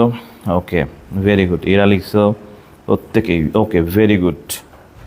ওকে, তাহলে একটু বলছিলাম যদি অতিরঞ্জিত কোনো কারণ হয়, কারণ যদি হয় অতিরঞ্জন, সেইখানে কিন্তু বসে হচ্ছে ফ্রম বসে। তাহলে বাপ্পারাজ হচ্ছে from over eating. Okay, Manna died dash the country, দেশের জন্য মারা গেলে কিন্তু ফর, দেশের জন্য হলে সেটা ফর, দেশের জন্য হলে সেটা ফর। সবাই একটু ইন্টারেস্টিং একটা কমেন্ট 21 নম্বরে আছে, Hasina madam died dash poverty, peace, war বা স্লিপ। দুঃখিত, মূলত হচ্ছে এটা আমাদের মজার জন্যই মূলত এই উদাহরণটা দেওয়া। প্রত্যেকে একটু এইটা একটু কমেন্ট করে ফেলো যে এইটাতে ডায়ের পরে পভার্টি, পিস, ওয়ার বা স্লিপ এইটার ক্ষেত্রে কি বসে। ওকে, পভার্টি, পিস, ওয়ার বা স্লিপ এইটার ক্ষেত্রে কি বসে, প্রত্যেকে একটু কমেন্ট সেকশনে জানাবে আমাকে এইটা। ওকে, দেখি এইটা কার হয়। ওকে, এইটা একটু আমাকে কমেন্টে জানাবে হচ্ছে 21 নাম্বারটা, পভার্টি, পিস, ওয়ার বা স্লিপ, এখানে কি হবে। 21 একটু লিখে দিবা, 21। Yes, very good. ইয়াসমিন লিখেছো হচ্ছে ইন, ভেরি গুড। ওকে, ইরা লিখছো, অর্পা লিখছো ইন, এসান লিখছো ইন, ভেরি গুড। ওকে, ইনডিফারেন্টে পরে বসে হচ্ছে ইনডিফারেন্ট টু বসে, আমরা জানি মনে হয় টুয়ে পড়লাম ইনডিফারেন্ট টু। হিরো আলমের তো নাম শুনছি, Hero Alam is completely different dash Prince Mamun, Prince মামুনের নাম শুনছি, প্রায় আমরা ফেসবুকে দেখে থাকি। তাহলে Hero Alam is completely different, ডিফারেন্টের পরে কিন্তু ফ্রম বসে, different from, different from. Okay, এবার সবচেয়ে কনফিউজিং কয়েকটা কোয়েশ্চেন, 3টা কোয়েশ্চেন প্রায় আসে পরীক্ষায়, যার ভিতরে একটা হচ্ছে ফোনের ক্ষেত্রে mobile phone, cellphone, telephone, Telegraph, এইগুলোর ক্ষেত্রে প্রিপোজিশন ঘোলায়। আমরা জাস্ট অল্প একটু জাস্ট শর্টকাট প্রসেসে মনে রাখবো। যদি কখনো একটু প্রত্যেকে খেয়াল করো 3টা উদাহরণ পর পর, ব্লাঙ্কের পরে যদি শুধুমাত্র ফোন লেখা থাকে তাহলে সেটা হচ্ছে বাই ফোন, শুধুমাত্র ফোন যদি লেখা থাকে সেটা হচ্ছে বাই। এবং ব্লাঙ্কের পরে যদি দা ফোন লেখা থাকে সেটা হচ্ছে ওভার। আপাতত এইভাবে মনে রাখো, আমি তারপরে এক্স্যাক্টলি রুলটা বলতেছি। ব্লাঙ্কের পরে যদি দা ফোন মানে ডিটারমিনার প্লাস ফোন থাকে সেটা হচ্ছে ওভার। তবে এই দুটা সেকশনে অবশ্যই am is are was were বিভার থাকবে না। আবার বলি, ব্লাঙ্কের পরে যদি শুধুমাত্র ফোন থাকে সেটা বাই, দা ফোন থাকলে সেটা হচ্ছে ওভার। কিন্তু এই দুটো সেকশনে কিন্তু বিভার মানে am is are was were থাকবে না। এম ইজ আর বা ওয়াজ ওয়ার যদি থাকে সাবজেক্টের পরে ভার্ব হিসেবে, তখন সেইখানে বসে ফোনের আগে হচ্ছে অন বসে। ওকে, তাহলে আবার বলি, স্বাভাবিক সেন্সে শুধু ফোন হলে সেটা হচ্ছে বাই, দা ফোন হলে সেটা ওভার, এই দুটাই বেশি আসে। তবে একটা জায়গায় কোয়েশ্চেন হিসেবে আসছিল যে it is Akash dash the phone, যদি বিভার থাকে মানে am is are was were, সেখানে বসে কিন্তু ইংলিশে অন বসে। ব্যাপারটা একটু ছোট্ট করে নোট করে লিখে রাখো। আমাদের প্রায় ঘোলায় ফর নাকি সিন্স, ফর বা সিন্স থেকে কিন্তু আমাদের প্রচণ্ড পরিমাণে ঘোলায় প্রিপোজিশন। আমরা এইটাকে একটু সুন্দর করে শর্টকাট বুদ্ধিতে লিখে রাখি। এটা হচ্ছে যদি কখনো সিন্স হয়, যদি কখনো সিন্স হয় তাহলে তুমি সেখানে পাবে হচ্ছে সময় পাবে। ওকে, আর যদি ফর থাকে সেখানে পাবে সংখ্যা। ফর হলো সংখ্যা বোঝায় এবং সিন্স হলো সময় বোঝায়। সুন্দর করে একটু লিখে রাখো যে ফর হলো সংখ্যা, সিন্স হলো সময়। ফর হলো সংখ্যা, সিন্স হলো সময়। তাহলে যদি বলা হয় যে it has been raining dash morning, okay, আবার বললাম it has been drizzling dash 3 hours, খেয়াল করছো কি না? একটাতে সময় বলতেছে, ওইটাতে কিন্তু সিন্স হবে, আর যেটাতে সংখ্যা বলছে সেটা কিন্তু ফর হবে। তাহলে এটাতে সিন্স এবং এটাতে হচ্ছে ফর। প্রচুর পরিমাণে আমাদের ইন্টারমিডিয়েট লেভেলে আসে। ডক্টর সিয়াম ভাইয়া আমাদের মেন্টর, তো ভাইয়া will take a live class dash Friday. আমরা মনে আছে কিনা একটু আগে মুখে মুখে বলেছিলাম, যদি কখনো বার অথবা দিন, ওকে, অথবা তারিখ বোঝায়, বার দিন বা তারিখ বোঝায়, সেখানে বসে প্রিপোজিশন অন। একটু ছোট্ট করে লিখে রাখো, তোমাদের ইন্টারমিডিয়েটে প্রচুর পরিমাণে কোশ্চেন হিসেবে আসে এটা। বার দিন বা তারিখ হলে সেটা হচ্ছে অন, বার দিন বা তারিখ হলে সেখানে প্রিপোজিশন বসে হচ্ছে অন। ছোট্ট করে লিখে ফেলো, বার দিন বা তারিখ হলে সেখানে প্রিপোজিশন বসে হচ্ছে অন। ওকে, আর যদি মাস, সাল অথবা ঋতু বোঝায়, যদি কখনো পাও মাস অথবা সাল অথবা ঋতু, মাস, সাল বা যদি ঋতু পাও সেখানে বসে ইন বসে। বার, দিন বা তারিখ হলে সেখানে বসে অন, মাস, সাল বা ঋতু হলে সেখানে বসে ইন। তাহলে ডক্টর শ্যাম ভাইয়া will take a live class dash Friday, তাহলে ফ্রাইডের আগে কী হবে, এবং ড্যাশ 10 AM এইটার আগে কী হবে একটু গেস করো। My birthday is dash November, okay এইটার ক্ষেত্রে কী হবে, তাহলে 29 এবং 30 নাম্বার এই দুটো আনসার করা একটু ট্রাই করো প্রত্যেকেই, একটু কষ্ট করে। ইয়েস, ভেরি গুড, প্রত্যেকে আনসার করতেছি আমরা। ইয়েস, বার, দিন বা তারিখ হলে সেটা অন, মাস, সাল বা ঋতু হলে সেটা হচ্ছে ইন। ওকে, মাস, সাল বা ঋতু হলে সেটা ইন। ওকে, এইখানে কিন্তু একটা ব্যাপার ছিল, ফ্রাইডে ছিল, তার পাশাপাশি কিন্তু AM বা PM ছিল। এই ব্যাপারটা অনেকে যারা জানি কিনা, সেটা হচ্ছে যে যদি কখনো AM অথবা PM লেখা থাকে অথবা ও ক্লক লেখা থাকে, AM PM বা ও ক্লক যদি লেখা থাকে সেখানে বসে প্রিপোজিশন অ্যাট। AM PM বা ও ক্লক যদি লেখা থাকে সেখানে প্রিপোজিশন বসে হচ্ছে আমাদের অ্যাট বসে। ওকে, আমাদের যদি AM PM বা হচ্ছে যদি এভাবে থাকে যে AM PM অথবা ও ক্লক লেখা থাকে সেখানে প্রিপোজিশন বসে অ্যাট, তাহলে নিশ্চিত হবে ফ্রাইডের আগে বসবে হচ্ছে অন ফ্রাইডে ড্যাশ 10 AM, এখানে at 10 AM। My birthday is dash November, এখানে মাস বোঝাচ্ছে, তাহলে শিওর এখানে বসবে হচ্ছে ইন নভেম্বর। রাইট, আশা করি মেবি প্রিপোজিশনের পার্টটা ক্লিয়ার। আমরা মোটামুটি অন অ্যান অ্যাভারেজ যেগুলো তোমাদের বোর্ড কোয়েশ্চেন সেই পার্টটা পড়ে ফেললাম। এই পার্টটা অ্যাপ্রোপ্রিয়েট প্রিপোজিশনের সেকশন, যেটা তোমাদের টেস্ট পেপার ধরে করা, এইটা না পড়ে কেউ এক্সাম হলে যাব না ইন্টারমিডিয়েট, সেটা আমরা 25 ব্যাচ হই, 26 ব্যাচ হই, প্রত্যেকেই খেয়াল করে জাস্ট আমাদের এই পিডিএফটা একটু দেখে নিবা। আশা করি এখান থেকে কোশ্চেন আসবে, প্রত্যেকের আসবে। ওকে ওকে, তো আমাদের আজকে মূলত অন ডিমান্ড ক্লাস, কিন্তু হ্যাঁ মূলত যে টপিকগুলোতে তোমরা সমস্যা বলেছিলে সেই টপিকগুলোর মূলত ক্লাস আজকে। ওকে, তো যাই হোক, আচ্ছা আমাদের এই পার্টটা একটু আমরা দেখে নিব। এখানে তোমাদের টেস্ট পেপার ধরে 10টা রুল করে দেওয়া হয়েছে, যে 10টা রুলে একই রকমের প্রিপোজিশনগুলো এক জায়গায়, যেমন hanker after, hunt after, run after, crave after, aspire after বা for, greedy for, long for, ambition for, এগুলো তোমাদের সবগুলোই টেস্ট পেপারের ভিতর থেকে কালেক্টেড, মানে একই রকমের এগুলো এক জায়গায় করা হয়েছে। এইটা তোমরা একবার চোখ বুলিয়ে নিবা, আশা করি ইনশাল্লাহ আমাদের প্রিপোজিশনের মেবি ভুলগুলো আর হবে না। আমাদের বোর্ড কোয়েশ্চেনের ক্ষেত্রে তোমার প্রিপোজিশন একটু আগে তো শিখলা, এবার আমরা বোর্ড কোয়েশ্চেন দুটা বোর্ড কোয়েশ্চেন একটু সলভ করিয়ে দিই, তাহলে তোমার গ্রামার নাম্বার 1 যেটা কনফিউজ করে ফেলে গত বছর 10 বোর্ডে যারা ভাইয়া বাবুরা পরীক্ষা দিয়েছিল, এবং প্রত্যেকেই জানো মনে হয় প্রিপোজিশনের কোয়েশ্চেনটা এসেছিল কিন্তু টেক্সট বুক থেকে, একটা প্যাসেজ থেকে কপি পেস্ট করা, যেখানে অনেকেই টেস্ট পেপার সলভ করে গিয়েছিল এবং পরবর্তীতে যে সবাই হতাশ হয়ে গিয়েছিল কিন্তু। হ্যাঁ, তো আমরা এবার বোর্ড কোয়েশ্চেন সলভের ক্ষেত্রে জাস্ট একটু ফলো করি। এটা আমাদের সবচেয়ে বেশি আসা আমাদের প্রিপোজিশন। এইখানে জাস্ট একটু আগে যা শিখলা সেটা ইউটিলাইজ করে যাই আমরা একটু, যে এটা কিন্তু ঢাকা বোর্ড 2017, এবং আমাদের বোর্ড কোয়েশ্চেনে প্রিপোজিশন কিন্তু প্যাসেজ আকারে আসে, 10টা ব্লাঙ্ক দেওয়া থাকবে, সেই 10টা ব্লাঙ্কের ভিতর থেকে আমাদের আনসার করতে হবে। তো এখানে আমরা একটু আগে শিখেছিলাম, যা শিখছিলাম সেটার অ্যাপ্রোপ্রিয়েট ব্যাপারটা এখন দেখো কীভাবে করবা। The environment plays an important role dash our life. আমরা যদি একটু খেয়াল করি যে ব্লাঙ্কের পরের যে ওয়ার্ডটা আছে, এই ওয়ার্ডটা নিয়ে আমাদের প্রিপোজিশনে কাজ করতে হয় mainly. The environment plays an important role dash our life. আমরা একটু আগে শিখেছিলাম বিভক্তি, যে আমাদের জীবনে যদি কখনো তে বোঝায় তখন প্রিপোজিশন কী বসে, একটু জাস্ট সবাই মেমোরাইজ করে একটু লিখে ফেলো। যদি কখনো বা তে বোঝায় তখন সেখানে ইংলিশে প্রিপোজিশন কী বসে। যদি কখনো আমরা তে বলি তখন সেখানে ইংলিশে প্রিপোজিশন কী বসে, একটু জাস্ট প্রত্যেকে গেস করে একটু ধারণা নাও। The environment plays an important role dash our life.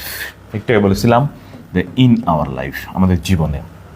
Dash short মানে সংক্ষিপ্ত, কিন্তু যদি বলি ইন শর্ট তাহলে সংক্ষেপে বোঝায়, তার মানে বা তে বোঝায়।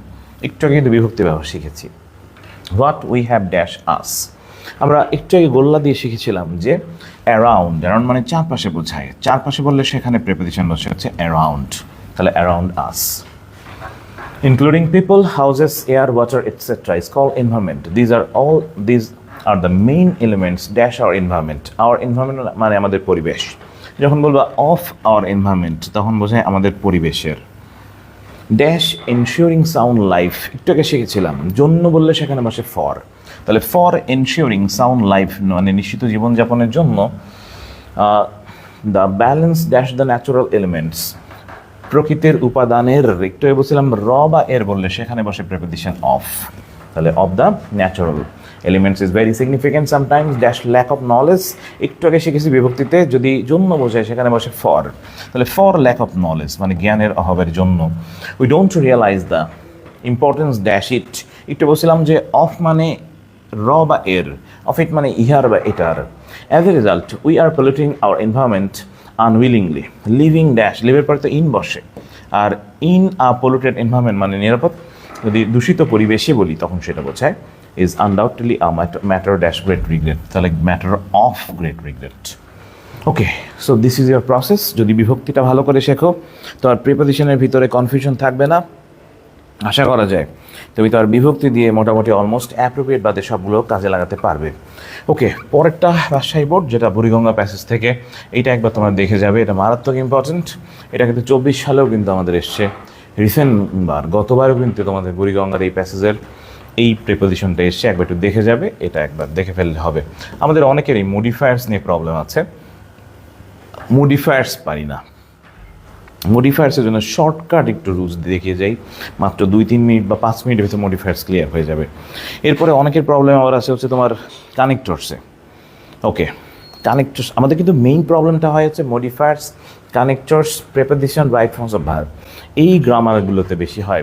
ট্রান্সফরমেশন তো তোমাদের নেই, প্রোনাউন রেফারেন্স নেই, এবং আর্টিকেল বলে যে গ্রামারটা ছিল ওটা কিন্তু 1 নম্বরে ছিল, ওটাও তোমাদের নাই।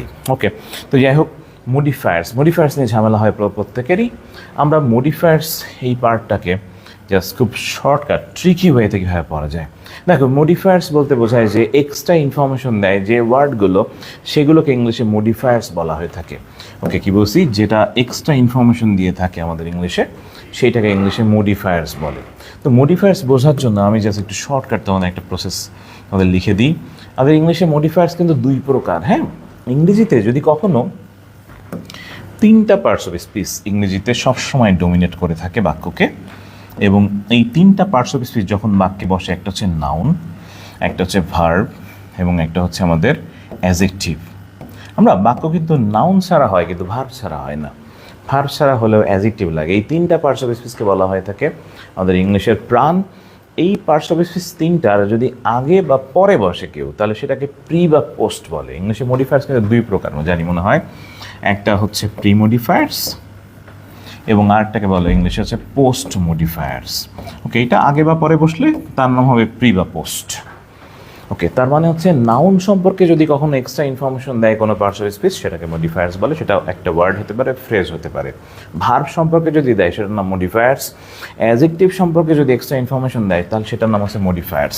তার মানে ব্যাপারটা এরকম, যদি কখনো এক্সট্রা ইনফরমেশন দেয় কোনো ওয়ার্ড বা ফ্রেজ, মানে বিশেষ করে আমাদের যদি আমরা এভাবে বলে থাকি যে এক্সট্রা ইনফরমেশন দেয় যদি কোনো একটা ওয়ার্ড বা ফ্রেজ, তাহলে সেইটাকে বলে ইংলিশে মডিফায়ার্স। ওকে, এখন এই এক্সট্রা ইনফরমেশনগুলো কীভাবে দেয়, আমরা এটার জন্য উদাহরণ হিসেবে তোমাদের ওকে ক্লাস আর অল্প একটু হবে, আমরা হচ্ছে আর 10 মিনিটের ভিতরে ক্লাস শেষ করে দেবো, কারণ তোমাদের অনেকেরই কোয়ারি ছিল হচ্ছে মডিফায়ার্স, অনেকেরই প্রবলেম ছিল হচ্ছে ওকে ভাইয়া ন্যারেশন নেই, প্যাসেজ ন্যারেশন লাগলে তোমাদের আরেকটা ক্লাস রাখবো। প্যাসেজ ন্যারেশন একটু বড় টপিক, তো এটাকে এলাবোরেট করে একটু সময় লাগবে আমাদের। ন্যারেশন খুবই ইজি জিনিস। ওকে, যদি চাও আমি দেখি 5 মিনিট, লাস্ট 5 মিনিটের ন্যারেশনটা আলোচনা করে দিচ্ছি হয়তো বা। ওকে, ব্যাপারটা হচ্ছে ন্যারেশন খুবই ইজি, ন্যারেশন নিয়ে কোনো প্যারা নিও না। বিশেষ করে মডিফায়ার্স, কানেক্টরস ঘোলায় বেশি। 99% ছেলেমেয়েদের কিন্তু মডিফায়ার্স এবং কানেক্টরসটা ঘোলায় বেশি। মানে অ্যাপ্লাইড গ্রামারে এই দুটার ব্যবহারটা পার্টস অফ স্পিচের সাথে রিলেটেড।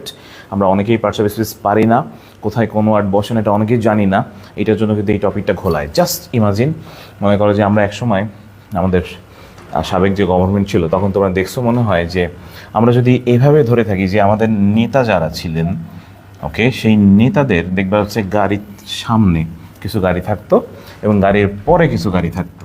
ওকে, তার মানে গাড়ির যে আগে ছিল সেই আগে কিছু গাড়ি থাকতো এবং তাদের পরে কিছু গাড়ি থাকতো। ওকে, তো এইটাকে আমরা সামাজিকভাবে বা আমাদের নিজস্ব ভাষায় এদেরকে আমরা চামচা বলে থাকি। ওকে, কি বলি আমরা এদেরকে? আমরা চামচা বলি। হ্যাঁ, চামচা। ওকে, তার মানে যদি নেতার আগে যদি কোনো চামচার গাড়ি থাকে তাহলে সেটাকে বলা হয়ে থাকে প্রি চামচা। ওকে, আর নেতার পরে যদি গাড়িটা থাকতো তাহলে সেটাকে বলা হতো পোস্ট চামচা। ওকে, ব্যাপারটা তুমি জাস্ট একটু মিলিয়ে কোরিলেট করে মিলিয়ে মনে রাখো যে আমরা সমাজে আমাদের অনেক নেতা ছিল, বিশেষ করে আমাদের যারা আগে নেতা ছিলেন তাদের গাড়িতে যখন তারা চলতেন তখন দেখবে যে তাদের গাড়িতে প্রোটোকল থাকতো, সামনে কিছু গাড়ি থাকতো, পিছনে কিছু গাড়ি থাকতো। তো নেতাদের আগে যদি গাড়ি থাকতো যেগুলো, সেগুলোকে আমরা তো আমাদের ভাষায় বলতাম হচ্ছে চামচা, বলতাম চামচাদের গাড়ি, তাহলে সেটাকে প্রি চামচা বলে। আর পরে থাকলে সেটাকে বলে হচ্ছে পোস্ট চামচা। নেতা মানে কি? নেতা মানে হচ্ছে নাউন। নাউনের আগে যদি কোনো ওয়ার্ড বসে সেটাকে প্রি মডিফায়ার্স বলে, পরে বসলে পোস্ট। ভার্বের আগে হলে প্রি, পরে হলে পোস্ট। অ্যাডজেক্টিভের আগে হলে প্রি, পরে হলে পোস্ট। তবে আগে পরে সব জায়গায় বসে না, নাউনের আগে বসে, ভার্বের পরে বসে, অ্যাডজেক্টিভের আগে বসে সাধারণত মডিফায়ার্স হিসেবে। তাহলে মডিফায়ার্স ব্যাপারটা হচ্ছে নাউন, ভার্ব বা অ্যাডজেক্টিভ এই তিনটা পার্টস অফ স্পিচের আগে বা পরে যে সমস্ত ওয়ার্ডগুলো বসতো সেগুলোকে ইংলিশে মডিফায়ার্স বলে। আশা করি মেবি মডিফায়ার্সের সংজ্ঞা ক্লিয়ার।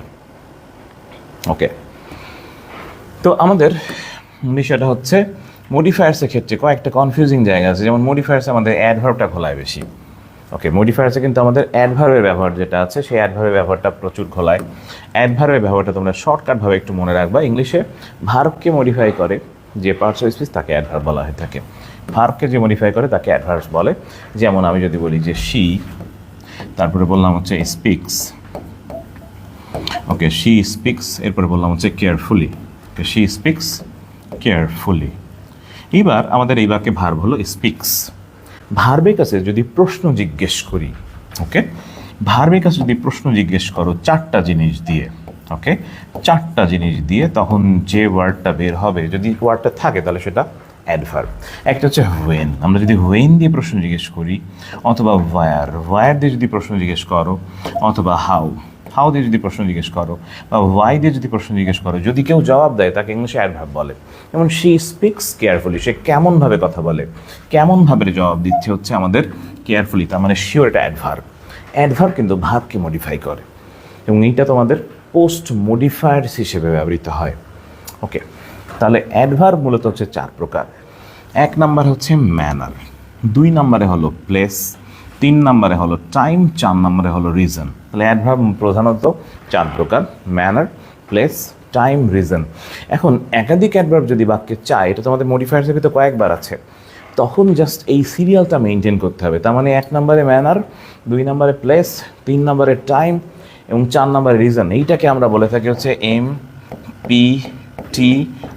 ওকে, মনে জানা থাকে MPTR, মানে manner, place, time and reason. এরা সবসময় পরপর সিরিয়ালি বসে। ওকে, ব্যাপারটা একটু ছোট্ট করে লিখে রাখো। ইয়েস, চামচাতে কাজ হচ্ছে তেল দেওয়া, ভেরি গুড। তো আমাদের manner, place, time and reason এটা কিন্তু সবসময় পরপর বসে। যেমন একটা উদাহরণ বলি, যেমন বললাম হচ্ছে প্রতিভা ইনভাইটেড মি। এইবার তুমি যদি চাও অ্যাডভার্ব বসাতে, তাহলে প্রথমে এক নম্বরে বসাতে হবে হচ্ছে ম্যানার, কর্ডিয়ালি। এই যে দেখো, এটা হচ্ছে ম্যানার। অ্যাট হার হাউস, এরপরে যদি বসাতে চাও তাহলে বসাতে হবে দুই নম্বরে হচ্ছে প্লেস। তাহলে বসালাম অ্যাট হার হাউস, এটা কিন্তু অ্যাডভার্বিয়াল প্লেস। তিন নম্বরে যদি আর একটা অ্যাডভার্ব বসাতে চাও বাক্যে, তাহলে তখন বসাতে হবে হচ্ছে টাইম, মানে সময় বসাতে হবে। এই যে অ্যাট 7 PM। আরেকটা যদি অ্যাডভার্ব বসাতে চাও তখন ইংলিশে চার নম্বরে বসে হচ্ছে রিজন।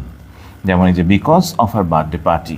তাহলে যদি কখনো অ্যাডভার্ব চায় ভার্বকে মডিফাই করাতে, তখন সবসময় খেয়াল রাখবে আগে ভার্ব হবে, তারপরে হবে অ্যাডভার্ব। ভার্ব হবে আগে, তারপরে বসবে অ্যাডভার্ব। এক নম্বরে বসবে ম্যানার, দুই নম্বরে প্লেস, তিন নম্বরে টাইম, চার নম্বরে রিজন। এই ব্যাপারটা যেন মনে থাকে। অ্যাডভার্বের ব্যবহার তাহলে ক্লিয়ারলি তুমি মডিফায়ার্সে বসাতে পারবে 100%। ওকে, আমরা তাহলে অ্যাডভার্বের ব্যবহার মোটামুটি ক্লিয়ার করলাম। মডিফায়ার্সের ভিতরে আরেকটা জিনিস আমাদের প্রচুর ঝামেলা করে, সেটা হচ্ছে কার আগে কি বসাবো। ইংলিশে পার্টস অফ স্পিচগুলো বসানোর সময় একটা সিরিয়াল আছে ইংলিশে, এটা তোমরা অনেকেই জানো কি না। যদি কখনো ইংলিশে প্যাড লেখা থাকে, অর্থাৎ পার্টস অফ স্পিচের ক্ষেত্রে বসানোর ক্ষেত্রে এই রুলটা প্রচুর ইফেক্টিভ। প্যাডের পরে যদি নর্মালি হিসাবটা হচ্ছে এরকম, আমরা জাস্ট খেয়াল রাখবো প্যাড বলতে আমি আসলে এখানে পি দ্বারা প্রেপোজিশন, এ দ্বারা আর্টিকেল, ডি দ্বারা ডিটারমিনার বা ডেমনস্ট্রেটিভ বুঝিয়েছি। এরা যদি কখনো বসে তখন একটু খেয়াল রাখবে প্যাডের পরে যদি একটা শব্দ হয় তাহলে সেটা হবে নাউন। যেমন রোজা ইজ আ গার্ল, এখানে পি মানে হলো প্রেপোজিশন বা পজিটিভ অ্যাডজেক্টিভ, এ মানে হলো আর্টিকেল বা অ্যাডজেক্টিভ, ডি মানে হলো ডিটারমিনার বা ডেমনস্ট্রেটিভ। এরা যদি কখনো বাক্যে থাকে তখন খেয়াল রাখবে তোমাকে যখন ব্লাঙ্ক দিয়ে দিবে তখন তুমি খেয়াল রাখবে যে প্যাডের পরে যদি একটা শব্দ হয় তাহলে সেই শব্দটা হবে হচ্ছে নাউন। তাহলে রোজা ইজ এ গার্ল, এই বাক্যের ক্ষেত্রে খেয়াল করছো কি না, আমরা কিন্তু এখানে গার্ল হচ্ছে নাউন, এই জায়গাগুলোতে তোমাদের ব্লাঙ্ক দিয়ে দেয়। ওকে, মডিফায়ার্সের ভিতরে এরপর এটা হচ্ছে প্যাডের পরে যদি দুইটা শব্দ হয়, প্রথমটা হয় অ্যাডজেক্টিভ, পরেরটা হয় নাউন। সবসময় খেয়াল রাখবে নাউনের আগে বসে অ্যাডজেক্টিভ, নাউনের আগে অ্যাডজেক্টিভ বসে। আর প্যাড বলতে তো একটু বলছি প্রেপোজিশন অথবা হচ্ছে আমাদের পজিটিভ অ্যাডজেক্টিভ, আর্টিকেল অথবা ডিটারমিনার, এই পার্টটাকে। প্যাডের পরে যদি তিনটা শব্দ থাকে এইটা প্রচুর আসে মডিফায়ার্সে। প্রথমটা হবে হচ্ছে অ্যাডভার্ব, দ্বিতীয়টা অ্যাডজেক্টিভ, 3 নম্বরটা হচ্ছে নাউন। এটা মডিফায়ার্সের ভিতরে মারাত্মক লেভেলের কাজে লাগে। যেমন যে তোমাদের ইন্টেন্সিফায়ার্স পরীক্ষাতে আসে, সেই ইন্টেন্সিফায়ার্সের ব্যবহারে কিন্তু আমরা ভেরিয়ের ব্যবহার করে থাকি। এটা প্রচুর পরিমাণে তোমাদের কিন্তু ভেরি প্রতিটা বোর্ড কোয়েশ্চেনের ভিতরেই আছে ম্যাক্সিমাম। তাহলে রোজা is a very good girl, এখানে ভেরি কিন্তু অ্যাডভার্ব, অ্যাডজেক্টিভ হচ্ছে গুড, গার্ল হলো হচ্ছে আমাদের নাউন। ওকে, এইটা একটু মনে রাখবে পার্সিপেল স্পিচ বসানোর সময়। আমাদের মডিফায়ার্সের ভিতরে আরেকটা প্রবলেম ক্রিয়েট হয়, সেটা হচ্ছে পার্টিসিপল বা জেরান বসাতে বলে। পার্টিসিপল বা জেরান্ডের ক্ষেত্রে ইফেক্টিভ একটা শর্টকাট থিওরি আছে। এই শর্টকাট থিওরিতে আমরা নর্মালি ওকে আমাদের একটা সিকোয়েন্স মেনটেন করে আমরা ক্লাস নিচ্ছি।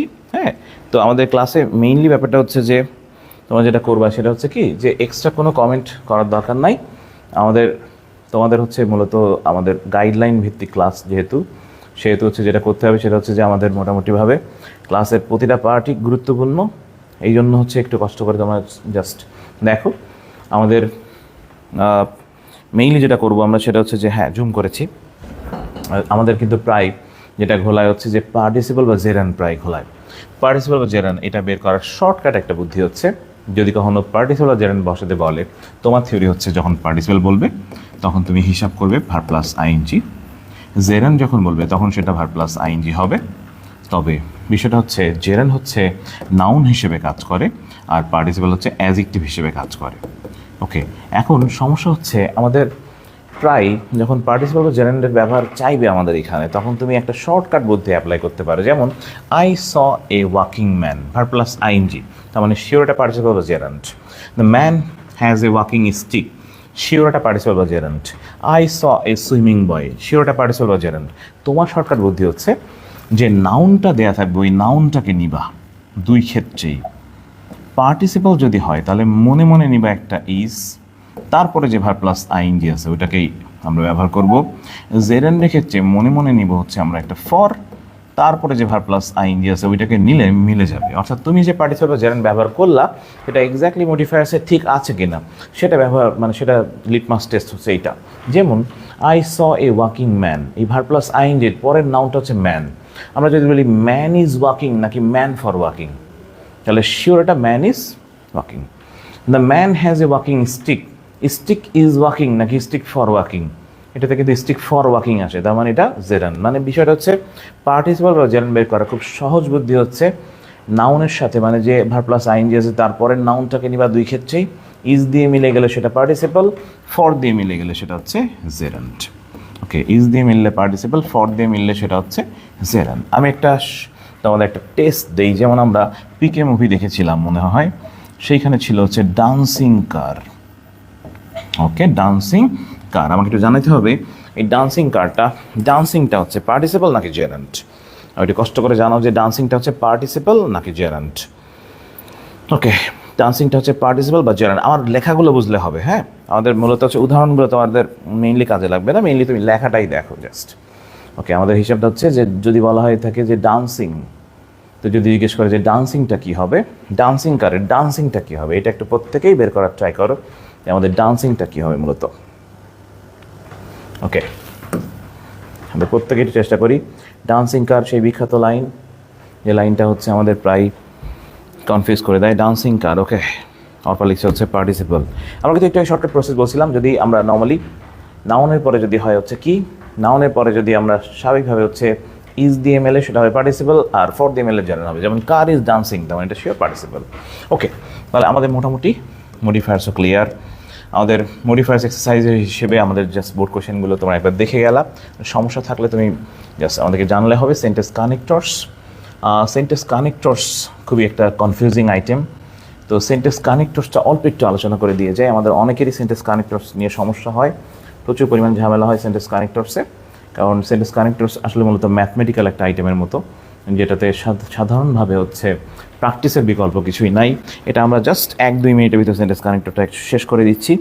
অনেকেরই কোয়েশ্চেন বা কনফিউজিং একটা আইটেম ছিল সেন্টেন্স কানেক্টরস মিলানোর একটা শর্টকাট বুদ্ধি জাস্ট 1 মিনিটে দেখাই দিচ্ছি। ওকে, সেন্টেন্স কানেক্টর যখন আসবে তখন জাস্ট মনে রাখবে যে এখানে একটা আইডিয়ার সাথে একটা আইডিকে সংযুক্ত করতে একটা প্যাসেজ দেওয়া থাকবে, সেখানে আমরা কনজাংশনে ব্যবহার করে থাকবো। যদিও সেন্টেন্স কানেক্টরসের ভিতরে 3টা জিনিস বসে, কোঅর্ডিনেটিং কনজাংশন বসতে পারে, আমাদের স্বাভাবিকভাবে হচ্ছে সাব অর্ডিনেটরসগুলো বসতে পারে, এবং রিলেটিভ অ্যাডভার্ব বা রিলেটিভ প্রোনাউনও বসতে পারে এখানে।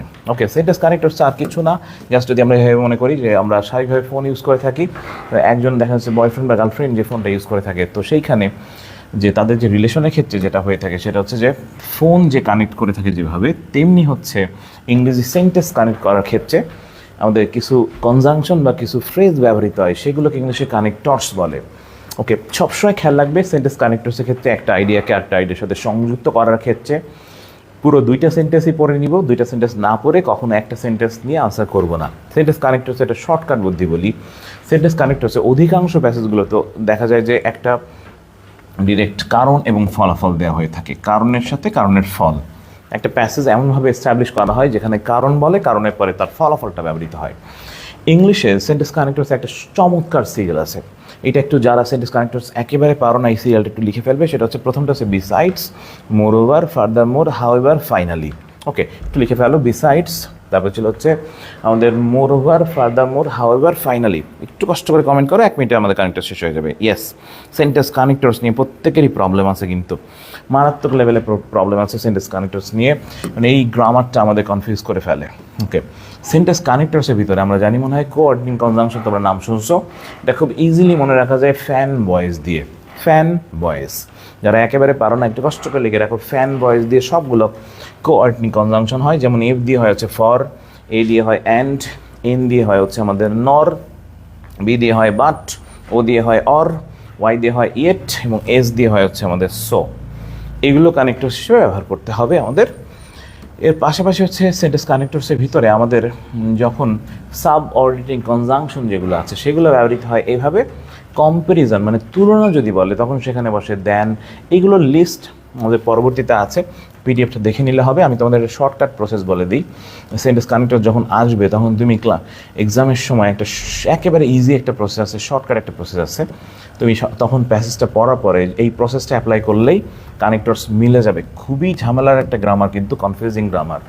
ওকে, ট্রিজ বলে একটা প্যাসেজ ছিল যেটা আমাদের কয়েকবার আসছে পরীক্ষাতে, এবং এই প্যাসেজটা প্রচণ্ড পরিমাণে আসে আমাদের ভাগ্য ভালো থাকলে এই প্যাসেজটাও চলে আসতে পারে। সেন্টেন্স কানেক্টরসের ক্ষেত্রে সবসময় খেয়াল রাখবে এই বাক্যের সাথে পরের বাক্য। Okay, trees are vital part of our environment dash they bear. খেয়াল রাখবে যদি কখনো একটা সেন্টেন্সের ভিতরে পুরো টপিক সেন্টেন্সটা বলা থাকে তখন সেখানে বসে অ্যাকচুয়ালি ইনফ্যাক্ট। মানে আমরা জানি মনে হয় প্যারাগ্রাফের 3টা পার্ট হয়ে থাকে প্যাসেজের ক্ষেত্রে, একটাকে বলে টপিক সেন্টেন্স, পরেরটাকে বলে বডি, তারপরটাকে বলে কনক্লুডিং পার্ট বা টার্মিনেটর। যদি কখনো ফার্স্ট যে সেন্টেন্সটা দেওয়া থাকবে বা 2 নম্বর সেন্টেন্স দেওয়া থাকবে ওখানে যদি স্বাভাবিকভাবে সংজ্ঞা রিলেটেড কিছু বলে সেখানে বসে আছে ইনফ্যাক্ট। যেমন trees are vital part of our environment, in fact they bear a great impact on the climate. তার মানে এখানে ইনফ্যাক্ট লিখে দিলে হয়ে যাচ্ছে, যেখানে সংজ্ঞা সেখানে ইনফ্যাক্ট, যেখানে সংজ্ঞা সেখানে কিন্তু ইনফ্যাক্ট, যেখানে সংজ্ঞা সেখানে ইনফ্যাক্ট লিখে দিবা।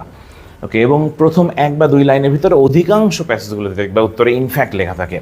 ওকে, এইবার যেটা করবা সেটা হচ্ছে পরের ক্লজগুলো একটু মনোযোগ দিয়ে খেয়াল করবে। আমাদের dash we are not careful about them, কিন্তু ইংলিশ হচ্ছে বাট। তাহলে আমরা এখানে বাট লিখে দিলে হয়ে যাচ্ছে সেকেন্ডটাতে, যে আমরা পরেরটা হচ্ছে বাট লিখবো বি নাম্বারে। প্রথমটা কিন্তু ইনফ্যাক্ট লিখেছিলাম, ইনফ্যাক্টের সিনেমা হচ্ছে অ্যাকচুয়ালি, ট্রুলি, ট্রু সেন্স। পরেরটা but we are not careful about them dash we destroy trees at random. Okay, এখানে খেয়াল করছো কি না, আমরা কিন্তু বরং কী করি, গাছপালাকে ধ্বংস করে ফেলি। বরং ইংলিশ হচ্ছে রেদার, বরং হলো রেদার। আমাদের একটু আগে একটা চার্ট তোমাদের দেখিয়েছিলাম, ওই চার্টটা একবার তোমার পড়ে ফেললে হচ্ছে পুরো পিডিএফটা গ্রুপে দিয়ে দেওয়া হবে। তোমরা দেখে নিয়ে একবার নোট করে ফেললে তোমার কানেক্টরস পানির মতো হয়ে যাবে প্রত্যেকের। রেদার, এরপরে ছিল 4 নম্বরে ছিল যে dash one day country will. Okay, যদি কখনো কারণ বোঝায় সেখানে বসে অ্যাজ সিন্স বা বিকজ, অ্যাজ সিন্স বা বিকজ। এই গ্রামারটা তোমাদের কাছে আসলে একটু কঠিন মনে হয় কারণ তোমাদের ট্রান্সফরমেশন অফ সেন্টেন্স নেই, ওইটার জন্য তোমাদের অনেকের কাছে কঠিন মনে হতে পারে, কারণ শর্ট সিলেবাসে ট্রান্সফরমেশন নেই। অ্যাজ সিন্স বা বিকজ থাকলে কিন্তু কমপ্লেক্স সেন্টেন্স হয়, মানে সেন্টেন্সে তোমার কিছু জায়গায় গ্যাপ রয়ে আছে বা গ্যাপ থেকে যায়। ওকে, তাহলে এই জায়গাতে কি করবা সেটা হচ্ছে অ্যাজ সিন্স বা বিকজ কারণ বোঝালে। এইবার একটা নিনজা টেকনিক দেখাই দিই, প্রত্যেকেই খেয়াল করবা, মনোযোগীভাবে খেয়াল করো। ওকে, আগেরটাই অ্যাজ বা অ্যাজ এ রেজাল্টও বলতে পারো, as a result, as a result. Okay, normally আমরা এখানে অ্যাজ এ রেজাল্ট লিখলেই ভালো হয় সবচেয়ে। ওকে, অ্যাজ এ রেজাল্ট। ওকে, এর পরেরটা অ্যাজ দিলেই সবচেয়ে বেশি ভালো হয়, যে অ্যাজ আওয়ার্স, যেহেতু আমাদের দেশটা হচ্ছে এগ্রিকালচার কান্ট্রি। এইবার একটা ইম্পর্টেন্ট জিনিস, এটা প্রতিটা কানেক্টরসের অধিকাংশ প্যাসেজগুলোর ভিতর থাকে, তোমরা একটু প্রত্যেকে মনোযোগ দিয়ে খেয়াল করো। আমরা এই পর্যন্ত মোটামুটিভাবে অর্থগতভাবে মিলালাম, এফ থেকে শুরু করে একেবারে যে পর্যন্ত নিনজা টেকনিকে পুরো সবগুলো মিলে যাবে। তোমরা যেটা করবা সেটা হচ্ছে প্যাসেজে সবসময় খেয়াল করবে ব্লাঙ্কের পরে একই কথা রিপিট আছে কিনা, ব্লাঙ্কের পরে একই কথা রিপিট আছে কিনা। যেমন ইফ নাম্বারে ব্লাঙ্কের পরের ওয়ার্ডটা হচ্ছে ট্রিস, জি নাম্বারে ব্লাঙ্কের পরের ওয়ার্ডটা হচ্ছে ট্রিস। ওকে, এইচ নাম্বারে ব্লাঙ্কের পরের ওয়ার্ডটা হচ্ছে ট্রিস, আই নাম্বারে ব্লাঙ্কের পরের ওয়ার্ডটা ট্রিস, যে নাম্বারেও ব্লাঙ্কের পরের ওয়ার্ডটা ট্রিস। এইরকম রিপিটেশন যদি প্যাসেজের ভিতরে থাকে তখন ধাপ বোঝায়, একটা পর একটা সিকোয়েন্স বোঝায়। তখন এইখানে তুমি firstly, secondly, thirdly, fourthly and finally লিখতে পারো। তবে মডার্ন ইংলিশে ফার্স্টলি, সেকেন্ডলি এগুলো একটু কম লেখে। মডার্ন ইংলিশে তোমাদের একটা সিরিয়াল বলে দিয়েছিলাম, আমাদের প্রথমটায় লিখবা হচ্ছে বিসাইডস, এইটাতে সবাই লিখে ফেলবা বিসাইডস। বিসাইডসের পরের সিরিয়ালটা হয় মোর ওভার, বিসাইডসের পরেরটা হচ্ছে মোর ওভার, বিসাইডস পরেরটা হচ্ছে মোর ওভার, মোর ওভারের পরের সিরিয়ালটা হচ্ছে ফার্দার মোর, ফার্দার মোর, ফার্দার মোর, একটু আগে লিখেছিলাম ফার্দার মোর। ওকে, ফার্দার মোর, ফার্দার মোরের পরেরটা হয় আফটারওয়ার্ডস বা আফটার দ্যাট। ওকে, এটাতে আফটার দ্যাট বলতে পারো বা আফটারওয়ার্ডস বলতে পারো, আফটার। ওকে, আফটার ওয়ার্ডস বা আফটার দ্যাট বলতে পারো। আর শেষ যেটা সেটাই ফাইনালি, যেটা শেষ সেটা ফাইনালি। এই প্রসেসে তুমি জাস্ট অর্ধেক সেন্টেন্স কানেক্টরস তুমি সলভ করতে পারবা যদি একই কথা রিপিট থাকে, বারবার যদি থাকে, পরপরে যদি থাকে সিকোয়েন্স, তখন সব সময় একটু খেয়াল রাখবে। এটা হচ্ছে ফার্স্ট ওয়ান, প্রথম দুই তিনটা একটু অর্থগতভাবে দেখবা, দেখবা যে ব্লাঙ্কের পরে একই কথা রিপিট আছে কিনা। রিপিট যদি থাকে তাহলে প্রথমটা বিসাইডস, পরেরটা মোর ওভার, তারপরটা ফার্দার মোর, তারপরটা হাউ এভার দিতে পারতো ওখানে, হাউ এভার দেওয়া যায় এখানে, তারপরটা হচ্ছে আফটার দ্যাট, তারপরে আফটারওয়ার্ডস এবং শেষেরটা ফাইনালি। এই কাজটা করলে তোমার অর্ধেক সেন্টেন্স কানেক্টরস একবারে তুমি সলভ হয়ে যাবে। দেখবা এগুলো রিপিট থাকে, কারণ ইন্টারমিডিয়েট কোয়েশ্চেনে সবসময় সিকোয়েন্স, ওটার ফলাফলের কথা বলা থাকে, এবং অর্ধেক কানেক্টরস এইভাবে সিরিয়ালি হয়ে যাবে। আর যাদের সেন্টেন্স কানেক্টর একেবারে কষ্ট হয়, তোমরা কষ্ট করে এই চার্টটা একটু একবার তোমার পড়ে ফেলবা। এটা আমরা গ্রুপে হচ্ছে পিডিএফ করে দিয়ে দিব। ওকে, তাহলে সেন্টেন্স কানেক্টরসের সবচেয়ে শর্ট টেকনিক হচ্ছে এইটা। এই নিনজা টেকনিক ফলো করে তুমি সেন্টেন্স কানেক্টরস ফলো করতে পারো এবং সুন্দর করে তুমি আনসার করে আসতে পারবা, কেউ কাটবে না। তাহলে ফার্স্ট অফ অল প্রথমটা হচ্ছে বিসাইডস, মোর ওভার। একটু কষ্ট করে কমেন্টে একটু লিখে ফেলো, সিরিয়ালটা এরকম, প্রথমটা হচ্ছে বিসাইডস, ওকে বিসাইডস, তারপরটা হচ্ছে মোর ওভার, এটা কিন্তু অক্সফোর্ড অনুযায়ী মোর ওভার। ওকে, তারপরটা হচ্ছে আমরা হচ্ছে স্বাভাবিকভাবে হচ্ছে ফার্দার মোর, ফার্দার মোর, ফার্দার মোর, তারপরটা হচ্ছে হাউ এভার, এরপরে লিখবা হচ্ছে হাউ এভার, হাউ এভার। ওকে, তারপরে যদি থাকে আফটার দ্যাট, আফটারওয়ার্ডস, নেক্সট, দেন, এবং শেষেরটা হচ্ছে ফাইনালি। এইভাবে করে তুমি তোমার আনসারটা করে দিলে মোটামুটি সিকোয়েন্সটা ঠিক থাকবে। তাহলে besides, more over, further more, how ever, after that, afterwards, finally. না থাকলে ফাইনালি দিয়ে দিলাম। ওকে, কমপ্লিট। সেন্টেন্স কানেক্টরস মোটামুটি হয় কমপ্লিট। পাংচুয়েশন সহ অন্যান্য গ্রামারগুলো দিয়ে দেওয়া হবে, গ্রুপে দিয়ে দিচ্ছি। প্যারাগ্রাফের ক্ষেত্রে সবসময় খেয়াল রাখবে, প্যারাগ্রাফে তিনটা পার্ট হয়। ফার্স্টে হয়ে থাকে টপিক সেন্টেন্স, এরপরে হয়ে থাকে হচ্ছে বডি, তারপরে হয়ে থাকে টার্মিনেটরস। এবং প্যারাগ্রাফ লেখার সময় অবশ্যই তোমরা একটু মনোযোগীভাবে আমাদের যেই প্যারাগ্রাফগুলো না পড়লেই নয়, একবার একটু দেখে যাও। আমাদের 1 মিনিটের ভিতরে ক্লাস শেষ হয়ে যাবে। আমাদের জুলাই মুভমেন্ট প্রচণ্ড গুরুত্বপূর্ণ প্যারাগ্রাফ, না দেখে ইন্টারমিডিয়েট এক্সাম হলে কেউ যাব না, প্রত্যেকে একটু দেখে যাবা আমাদের এই প্যারাগ্রাফটা। ওকে, একটু কষ্ট করে আমি নামগুলো বলে যাচ্ছি, একটু কষ্ট করে। আর এটা তোমাদের গ্রুপে পিডিএফ করে দিয়ে দেওয়া হবে, পুরো পিডিএফটাই দিয়ে দেওয়া হবে। জুলাই মুভমেন্ট মারাত্মক গুরুত্বপূর্ণ, না দেখে যাব না। ডেঙ্গু ফিভার আলোচিত বিষয় ছিল, কিন্তু প্যারাগ্রাফগুলোর ভিতরে ওকে অলমোস্ট 7 থেকে 8টা কলেজে আসে ডেঙ্গু ফিভার। ওকে, একবার দেখে যাব। গ্রামীণ ব্যাংক, ডক্টর মোহাম্মদ ইউনূস স্যারের ইনোভেশন, একবার অবশ্যই দেখে যাবা। প্রাইস হাইক একটু আগে বললাম, 1 নম্বর প্যারাগ্রাফ টেস্ট পেপারের, এটা একটু দেখে যাও। দ্রব্যমূল্য বৃদ্ধি পাওয়াটা এটা এসছে কিন্তু প্রচুর পরিমাণে। কোটা মুভমেন্ট, বর্তমানে আলোচিত সবচেয়ে বেশি প্যারাগ্রাফগুলো আসার ভিতরে এটা একটা সিভিক এনগেজমেন্ট, জনসম্পৃক্ততা, এটা প্রচণ্ড পরিমাণে আসে পরীক্ষায়। এটা না দেখে এক্সাম হলে যাবোই না কেউ আমরা। এর পরবর্তীতে হচ্ছে রোল অফ সোশ্যাল মিডিয়া, সামাজিক মিডিয়ার ব্যবহার কিন্তু এখন প্রচুর ইম্পর্ট্যান্ট এবং আমরা সবাই জানি খুবই একটা বড় একটা রোল প্লে করে আমাদের বর্তমানে।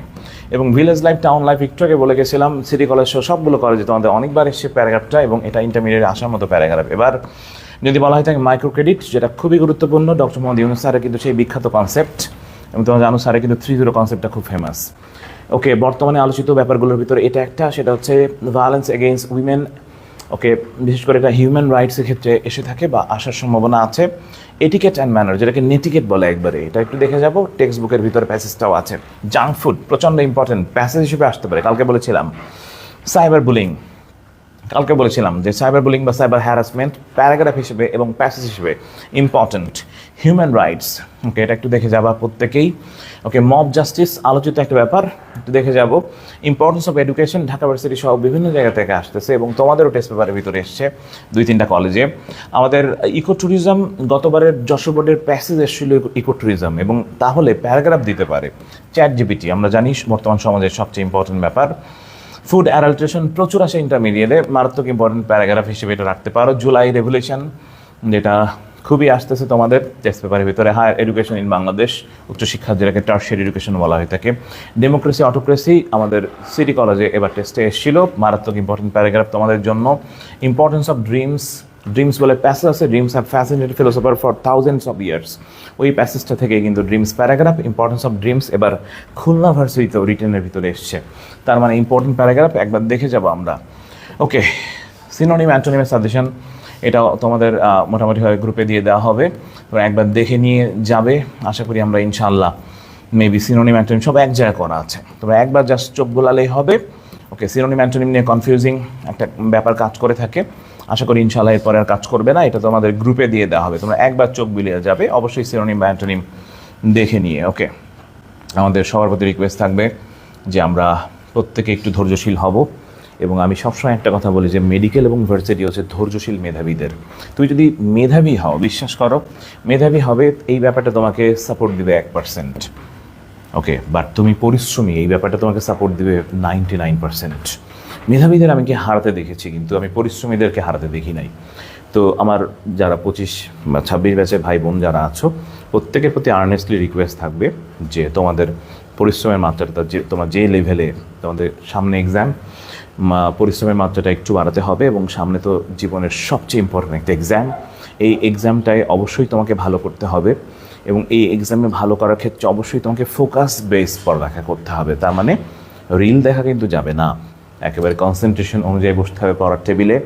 এবং তোমরা প্রত্যেকেই জানো মনে হয়, আমি তো সবসময় বলি যে তুমি যখন অমনোযোগী হবে তখন তোমার বাসায় 2টা মানুষ আছে, তোমার আব্বু এবং আম্মু, ওনাদের দিকে একবার তাকাও, বিশ্বাস করো তোমার ভিতরে একটা পজিটিভ এনার্জি আসবে। আর এই সময়টায় প্রত্যেকেই যে ধর্মগ্রন্থ মেনটেন করো বা যে ধর্মের আছো, অবশ্যই আমাদের প্রত্যেকের দায়িত্ব থাকবে হচ্ছে আমাদের নামাজ বা হচ্ছে পূজা প্রার্থনা যেটা আছে এটা অবশ্যই করা। স্রষ্টার সান্নিধ্য লাগবেই সাকসেসে। ইন্টারমিডিয়েট সহ তুমি তোমার ক্যারিয়ারে ভালো করতে গেলে স্রষ্টার সান্নিধ্য লাগবেই, এটা সবচেয়ে ইম্পর্ট্যান্ট একটা ব্যাপার। এবং আমি আবারও একটু বলি, গতকালকেও বলেছিলাম ফার্স্ট পেপার ক্লাসের সময়, সেটা হচ্ছে তুমি যদি কখনো ব্যর্থ হও, অবশ্যই তুমি তোমার মায়ের কথা মনে করো, বাবার কথা মনে করো, ইনশাআল্লাহ তুমি ব্যর্থ হবে না। ওকে, তোমরা কিন্তু একটু ছোট মানুষ তো অনেক সময় ভুলে যাও, তোমার মা কিন্তু একজন সেই মানুষ, যে মানুষ কিন্তু প্রচণ্ড পরিমাণে তোমাকে ভালোবাসে। এবং মা কিন্তু একটা শাড়ি কেনার আগে ভাবে, বাবা একটা জুতা কেনার আগে ভাবে। তো মায়ের যে শাড়ি প্রতি মাসে তিনি চেঞ্জ করতে পারেন, এবং বাবা কিন্তু প্রতি মাসে জুতা কিনতে পারেন। তুমি দেখবে যে তোমার জুতার চাইতে তোমার বাবার জুতার দাম কম, তখন মায়ের 6 মাসে একটা শাড়ি বা তিনি তার বোরখাটা চেঞ্জ করেন না বাচ্চাকে মানুষ করার জন্য। তো আমার ভাই বোনদের প্রতি রিকোয়েস্ট থাকবে আর্নেস্টলি, অবশ্যই তোমরা নিজেদের ক্যারিয়ার ফোকাসড হও, অবশ্যই তুমি ফোকাসডভাবে পড়ালেখা করো, একটা রুটিন করে ফেলো, ইনশাআল্লাহ এই রুটিনটাই তোমাকে ভালো করাবে এবং তুমি অ্যাডমিশন টেস্টেও ভালো করবে শিওর। দেশের সেরা ক্যাম্পাস তোমার জন্য অপেক্ষা করতেছে। সাদা অ্যাপ্রন অনেকেরই ইচ্ছা আছে, সেই সাদা অ্যাপ্রন অবশ্যই তোমার হবে, ছুঁয়ে দেখা হবে। ঢাকা মেডিকেলের ক্যাম্পাস তোমার হবে, ঢাকা ভার্সিটি ক্যাম্পাস হবে, বা বুয়েটের বারান্দা তোমার জন্য অপেক্ষা করতেছে।